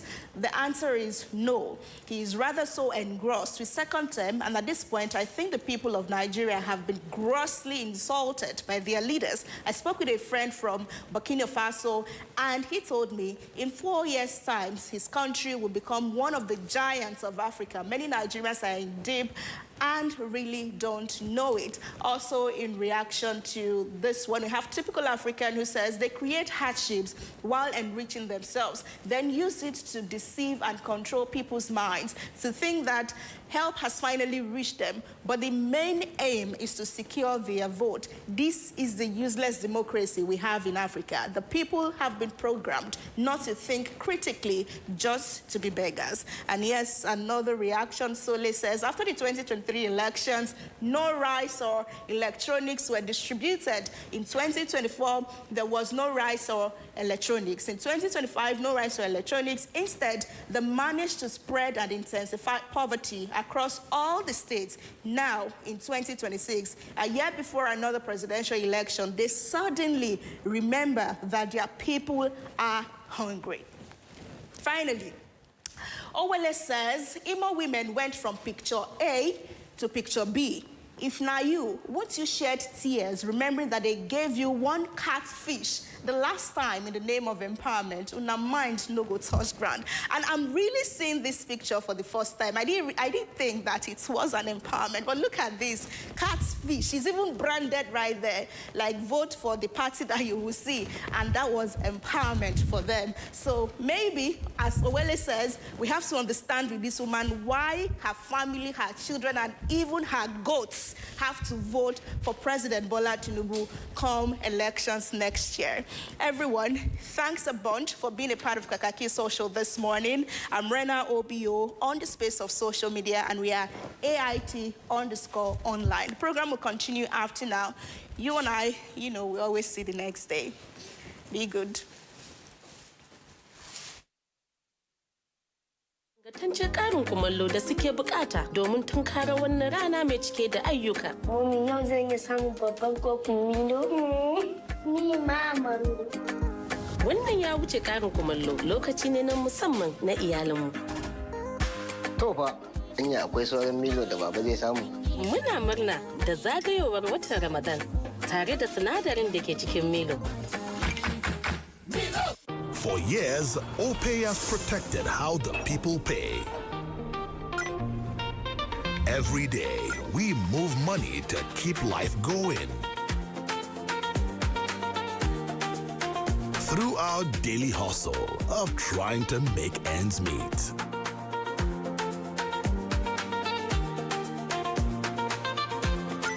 Through the responsibilities we carry. And when the day's done, we rest easy because we've got extra cover.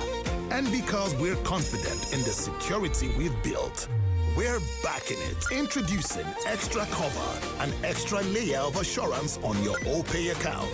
So you can send, pay, save, and move through life with peace of mind. Backed up to 5 million naira. The People's Payment Shield, now with Extra Cover. Assalamu alaikum wa rahmatullah.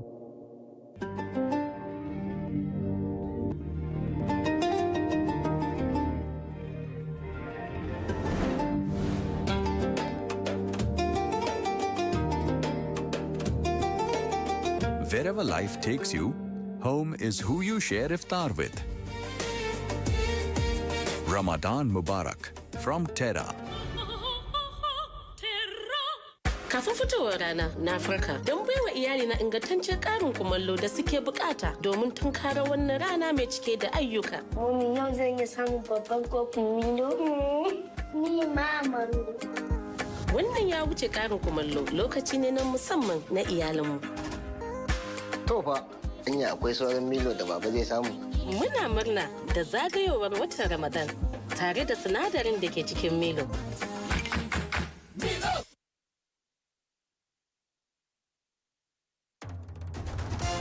Focus Nigeria. It's a huge task, but we take it on. The National Assembly is not doing hearing on insecurity in Nigeria. It is America that is doing hearing on insecurity in Nigeria. Monday to Friday on Focus Nigeria, we identify the nagging issues. So people put people in poverty deliberate misplacement of priorities and brought people on their knees to suffer. We seek answers to the tough challenges. And because of the former president, what I know is that he has not turned his membership card. He has not been attending your meeting. Leave that to us to deal. There's no shying away from from the The issues. system is held accountable. The leaders are accountable for the funds, for the resources that they manage. No sitting on the fence. The same thing that made you live where you are may confront you. Focus Nigeria, 10 a.m., Monday to Friday on AIT.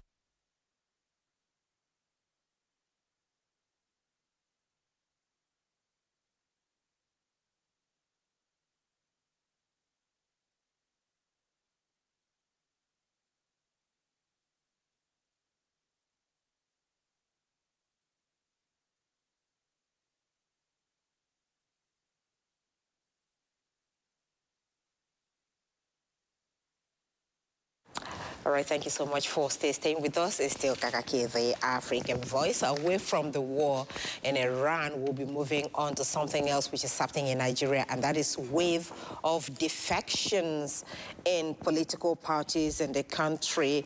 And the landscape politically is experiencing this wave. People are asking why. Is there pressure? Is it just about political exigency? Is it about 2027 election? What exactly is going on? And what does this mean for democracy in Nigeria? So we will be speaking to our guests who will help us get a sense of what is happening. We have Abiodun Olashupo, our political analyst and election observer, joining us here. We also have here in the studio Yes, Abiodun is joining us virtually. Yes, indeed. He's joining us virtually. And here in the studio, we have Honorable Chinedu Obika, who is a member representing the Buhari Amak Federal Constituency in the House of Representatives. Of course, that tells you he's a politician and one of the actors that we're talking about here. Yes, indeed. Good morning, Honorable. You're welcome. The first question we'll be asking you, because we do know you were once with the Labour Party. Yeah. Now you have defected to the APC. Yes. Okay, why did you do that? Well, as we all know, that for the past about 2 years plus now, we've been having a lot of problems within the party. And I remember that about a few months ago, I was interviewed on the same platform. And I said that we all, as leaders in Labour Party, has failed to tackle the problem that the Labour is having. And I was looking up to the man, His Excellency Peter Gregory Obi, to be able to handle that issue amicably. If you can watch for a long time, it was until Peter Obi left Labour Party that I have to leave officially. That is one. Two, you said, why did I leave Labour Party? Politics is local. If you come to the FCT today, and when you talk about representation, it goes down to individual group interests as a people. Here in Abuja, where I represent, my constituents believed that the president and I myself has worked. He has accelerated the developments that we have today in FCT, unlike what we have with the past presidents since 1999 to date. And I can attest to this because I started my political career in Abuja as a councillor in the grassroots. That was 1998 that I was elected. So I have seen the pace of development since then till now. So Mr. President has worked for the people of FCT, and that is where we narrowed our interest and said that we must give support back to him.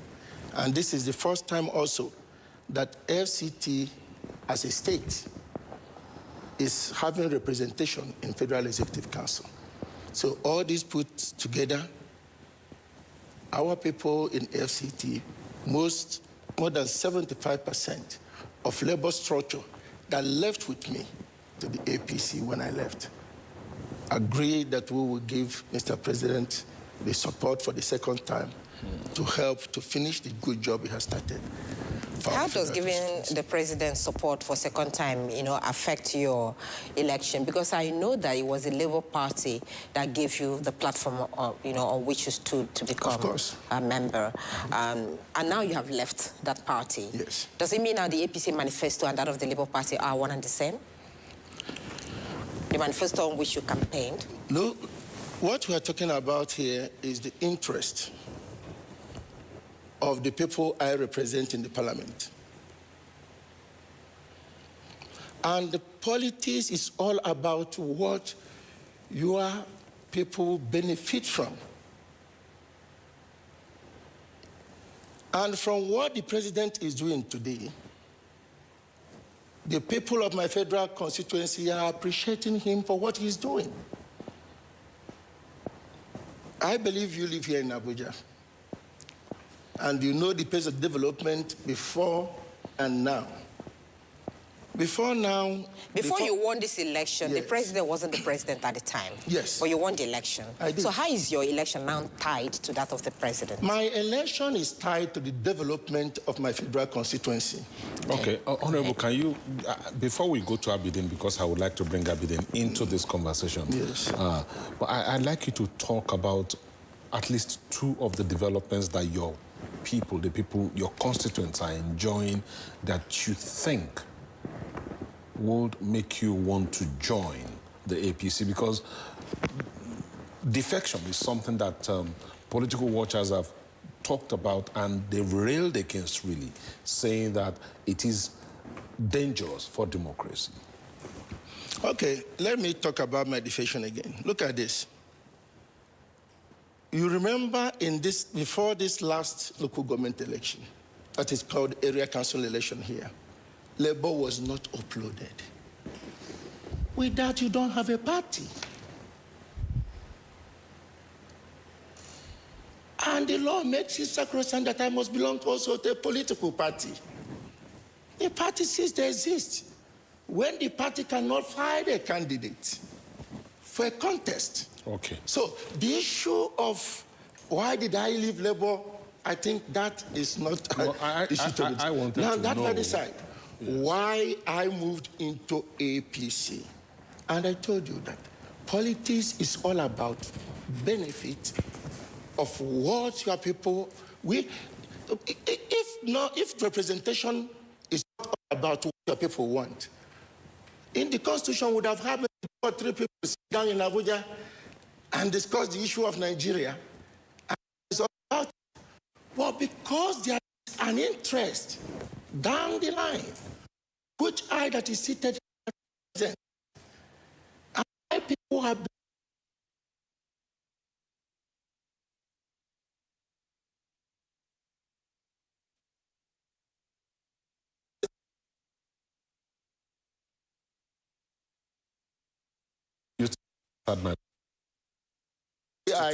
about 1 or 2. 2 things. Or 2 things your constituents have enjoyed, because you said that the Tinubu administration is working for the people. Okay, now, I can tell you, like I said before, that since 1990 date, no president has invested massively in the infrastructural development of Abuja like President Bola Ahmed Tinubu. Okay. And it's there on record for you to see. Okay. Roads opening, both in the satellite towns and our rural communities, connecting the people. If you come now, since then, there is no proper laid down plan by the former administration, even before Bola Ahmed Tinubu, on the issue of transportation in Abuja. You can see a massive infrastructure going on transportation. Even, I believe that before the end of the year, that all those bus stations and the buses will be there. Whereas this is something initiated, carried out by this president. All right. Through the effectiveness of the Minister of FCT. Okay. His Excellency, yes. Let me ask you to hold on. Let's bring in Abiodun, yes. Abidin Olashukbo right now. Abidin, I believe you've been listening to the Honorable Member. talking here. And I'd like to know what your thoughts are concerning the gale of defections across the country. If you look at the National Assembly now, especially in the Senate, the APC has an absolute majority.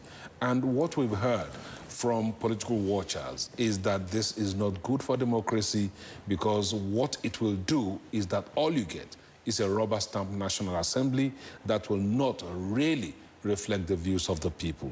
So what are your thoughts concerning this? Yeah, thank you very much. It's exciting to be back again, and I sincerely appreciate you and your colleague for, the constructive engagement you have always had. As far as I'm concerned, let me start by saying, defection is not just peculiar to Nigeria. What we should be talking about is, are defection driven by policy? Are they driven by ideology? Or are they driven only by political power? Majority of the defection in Nigeria are always driven by political power. And that's what we have seen for the last 6 months, or let me say for the last 1 year. The question I'm going to put to, with due respect, the member of the parliament in the studio as well, and some others who have defected, is, if we have had just a one political party system, will it have been possible for you to be able to contest under the Labour Party where you defected to the ruling political party? If the system of governance of the political party system that Nigerian practices is just one party, then the second one is, even when you are defecting as well, while of course I think he has been able to address the issue of the fact that it's his constituents that demanded that. I would have posed a question as well, that even though there are internal rancor in the Labour Party, we all know that, is APC the only solution to that? Are there no other political parties registered as well that you could be defected? As far as I'm concerned, this defection has caused a lot of weaker opposition. And when we have weaker opposition, then democracy is in danger. There is going to be a reduced accountability platform. There's going to be one dominant political party system, as we are witnessing. Look at even the state governors as well. So the moment there is a one political party system or a party-dominated majority, then accountability becomes a thing of the past. Then, the government in power, who has the highest number of, the member of the parliament and House of Rep, at Senate, as far as the gubernatorial is concerned, as far as the state assembly is concerned, will dictate what happens. Then nepotism also sets in as a result of that. If democracy is all about participation, if democracy is all about engagement, if democracy is all about involvement, then I see no reason why some set of politicians do not want to throne up that contest as well for opposition to thrive. While I'm not going to mention him, we all know quite all right that, there was a clandestine plan to dismantle the major opposition party in the country. So, and it was clear that the playbook really manifested itself, as we have seen the gale of defection from one governor to the other, from one House of Rep members to the other, and from one Senate to the other. So in the US, they defect, in the UK, they defect, in Germany, they defect. But defection majority of the time are always based on ideology, are always based on policy, and not to, weaken the party ideology or, weaken internal party democracy, or as well defect because they want to survive politically. So that's what I've seen with a lot of politicians in Nigeria, with due respect to them. They always want to survive politically. Oh, fine. If I'm defecting to another political party that is not a major political party, what's the chances that I'm going to win that election? And to be honest, if you could win an election in a political party that is not really that much popular before, Labour Party was not popular, was not one of the political parties like the APC and PDP. It shows you as an individual, your constituents like you. You have that track record to be able to win election. It shows you have the competency, you have the capacity, and you have the character. So they have entrusted you with their votes as an individual, and basically as well, not even under the guise of any political party that you have contested. So, but our politicians are always afraid to go to a political party that might really not be popular, like the one that, is in the vogue. So, unfortunately, if we continue this way, there will be a major problem for our democracy. All right, Abidin, he did say that his constituents supported his move, so it wasn't a decision he took by himself. So the same people that voted him in agreed that he should move from that party to the ruling party. Please. I'm sorry, let me come in a bit. Every politician will always tell you their constituents support them. Then where is the evidence? Where's the stakeholder engagement that you did with the constituents? Where we have larger percentage of the constituents, about 90% or 95% saying, oh, my member of the parliament, we want you to defect. And when you defect, it is to the NPC. Every politician will always tell you, oh, I've been called. I've been asked to come and contest. I've been asked to come and do this. Then transparency and accountability is a bit a challenge there. Okay, one more question before he responds. He did say that, you know, there was also crisis in his party, and you know that the, Constitution also empowers or gives that caveat, really, in Section 68(1), that, okay, if there is some problem in your party, if there is, how did the party even put it, if there's factionalization or division or crisis, really, that you can, and they are also leveraging that. So based on that, with what you saw in the Labour Party, is it not justified? Yeah, that's just a legal loophole that, politicians have been leveraging. So if there's a problem in your political party, go to another political party. I'm not here to advertise any political party. I'm non-partisan. So why must it be the ruling party that every one of them are going? So you should understand that something is fishy in that. So I'm not acknowledging that there's no... I've acknowledged that when I started talking as well. That I can't agree with him, absolutely, that there's a problem in the Labour Party. But why is it the ruling party that every one of them that are defecting to? If there's a problem in the Labour Party, then go to other political party. But I'm quite sure it's going to tell me the number of consultation engagements he has done and the number of percentage of his constituents that have, told him to defect to the ruling political party. All right, Honorable, he's thrown a challenge, but I don't want this to become an argument back and forth between you and him. I'd really like us to address critical issues concerning defection. I've listened to governor after governor after governor talk about the fact that they are defecting from their political party, the political party that gave them a platform to win election, and they are moving to the ruling All Progressives Congress because, in quotes, they want to align themselves and their people to the center to attract more development. And in the case of governors, I'm wondering, what development are governors trying to attract from the federal government that is making the governors jump ship? Because the governors are chief executives in their own right, and they, according to the laws of Nigeria, the 1999 Constitution as amended, are the chief executive officers of their own states. The development of those states are in their hands. So, looking at these types of excuses that people are giving, is it easier to jump from one party to the other, or sit down and fix the problems in the party that brought you to power? Well, in the terms of talking about the issues of governors and the president, why they want to align to the center, me and you know here that there is a lot of interventions that a governor can get from the center, maybe if he has a kind of link or connection with the president. I'm not saying that, there is a lot of what an association can bring to one. So that leaves everybody in the realm of politics, and governance is put on the back burner. When we are talking about a lot that can be gotten, doesn't mean that it's a personal thing to the governor. I'm talking about the state where the governor represents. So there's a lot of benefit that can come through association, but that is not what I'm talking about here. I want to bring it down to my own personal self again, because I cannot run away from it. I defected too.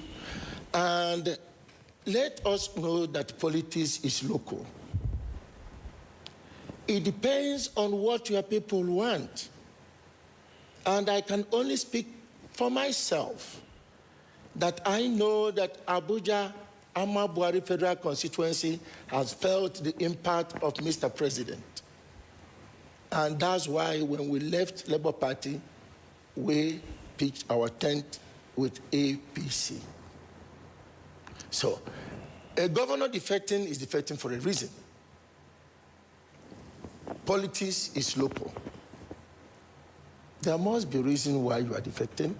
Either there is something that you are looking from the center and you believe that if you work with the center, it will benefit your constituents. Me and you know it. When somebody wins an election on a platform, because I'm wondering, okay, let me ask you this pointedly. Yes. Do you feel good that the party that, put you in power, you have jettisoned it and you move to another party? Does it make you feel anyhow? The question you just asked me is this. You see a party that has died that you cannot do anything about it. I was one of the last people to leave. Okay. Even the leader of the party left. Okay, you have answered so that. That one is straight. Okay, so the next question is... and if you ask me if I'm happy that Labour died, no, Labour was mismanaged. Okay. Did you make effort to see if it I did, on my own personal self. It didn't work? And it didn't work out. All right. Yeah. So, talking about the FCT and the development in the FCT, one would believe that when you become an FCT minister, for instance, even though it is the president that appointed you, you're supposed to work for the generality of the people. It doesn't matter which party now, because you're not an FCT party minister, you are an FCT minister. So, irrespective of the party you belong to, after all, the FCT minister is even in PDP, really, and a member of the PDP, and is working for everyone in the FCT. So, is that enough for you now to move to the ruling party, like Abidin asked? Couldn't you have moved to another party? So, are you the one now to decide the party that I move as an individual? You're not. It's me and the people and my followers. Political party is an association. Okay. And can be joined by anyone's free will. That's true. So, had it been that I joined ADC, it would have been better. They would have still asked you the same question. Why did you defect? So it's the same thing, and the manifestos are different on which you campaigned. Okay, let's look at the fact that, you know, many people think that Nigeria is sliding to a one-party state. From what Kunle asked earlier, almost all the governors are moving to APC, with just a few handful, and there's pressure. And there's still pressure on those who have not moved just yet. And then you have the House of Representatives members, the State Assembly members, and all of that. Isn't this a threat to democracy? Well, I was not under pressure to enter into APC. Even before now, I was a member of the APC before I left APC to join PDP before joining Labour Party. And I joined even Labour Party before Obi came into Labour Party. My primaries as the candidate of the party has been done already. Now, the truth is this. Like I said, political party is an association, and people join it based on the interests of the people they represent. And the only way you can attest to this is that the last area council election in FCT, the APC won 5 area councils, with PDP winning only 1. With that being said, you will know that even the FCT itself is going towards APC based on the achievement of the Mr. President through His Excellency Yesin Wike, of what they are putting on the ground. And being a parliamentarian too, I know what we have in the budget of FCT. That even before the end of the year, there will be a lot of developmental strides, more that will be coming from the activities of this FCT administration. Abidin, let me come back to you for a final shot here. I'm sure you've been listening to the conversation here in the studio. And what are your worries? Do you have any worries concerning the vibrancy of political parties in Nigeria? What are your thoughts concerning the health of Nigeria's democracy, given the fact that it's like a huge tsunami now that's dragging politicians away from other political parties, mainly into the ruling APC. Others are joining the ADC. So what are your thoughts concerning the health of Nigeria's democracy and the viability of political party politics in Nigeria? party politics in Nigeria. Political party politics, you know, internal democracy has become a thing of the past in majority of the political party, even including the ruling party. So I'm afraid that if things continue this way, the issue of democracy, even within the political party itself, will become a thing of the past. Generally, for democracy, I don't want to say that democracy is already in danger now with almost absolutely. Let's face the reality. This is almost a one-party system in the country happening now. So the only thing we can do is to activate one office. I always tell people the highest office in the land is the office of the citizen. So now is the right time for Nigerians to activate that office, which is the highest office in the land, the office of the citizen. The Constitution guarantees that before you can be declared the winner of an election, you should win some percentage. So if you are not comfortable with, you know, some of these politicians running under a particular political party, we have the power with the vote as well to say no to them or to say yes to them. So that's why there needs to be a reorientation of mindsets. Like I said the other time, it shouldn't be all about political party. And I told Honorable Chinedu as well that he won under the Labour Party because he has the competence, capacity, and character, and people trusted him with that mandate and power. If he's to consider the political party, is not in tandem or sine qua non with the PDP or the APC as at the time he contested under the Labour Party. All right, so for us, get out of time is totally over on this segment. Yeah, we thank you. There's still so much to talk about this as long as it continues in the country. Even though you said it's a global issue, really, it doesn't happen just in Nigeria, but the wave and the way it happens is what led us to talk about this. Honorable, someone is asking you a question on our YouTube channel at Remy Rebi the Story. He says, how many bills did you sponsor that directly impacted the citizens of Ama Buhari constituents? So what are those bills you intend to sponsor that failed as a result of you being in opposition? Well, I will not say that any of my bill has failed because I'm in the opposition. I was in the opposition. When we came into the office, the first bill I raised... Sorry, I'm going to need you to be very quick with this because we have just the first bill I raised is the bill on the Original Inhabitants Resettlement and Compensation Agency. It is not a story that you know what the original inhabitants in Abuja are passing through as a result of the fast track in development. I've done a bill also on FCT Emergency Agency. All these bills are the second reading. They are going for public hearing. And I have a bill on FCT Scholarship Board. And I have a bill again on FCT Nursing and Midwifery School. We have to go now. So you have a number of bills. Thank you very much, Honorable. We must go now. We are completely out of time. But before we go, we thank Abidin Olashukwa for joining us. We also thank you for being part of the program this morning. Thank you. And let's not depart without wishing our own creative artist and graphic editor, our graphics editor, Olalekan Olaboye, a very happy birthday. And he has asked us to keep his age a secret, but we know he's 1 year older today. Happy birthday to you, Olalekan. And we wish you many more years in sound health and prosperity. Okay, we'll look forward to having the cake just after this show. Happy birthday.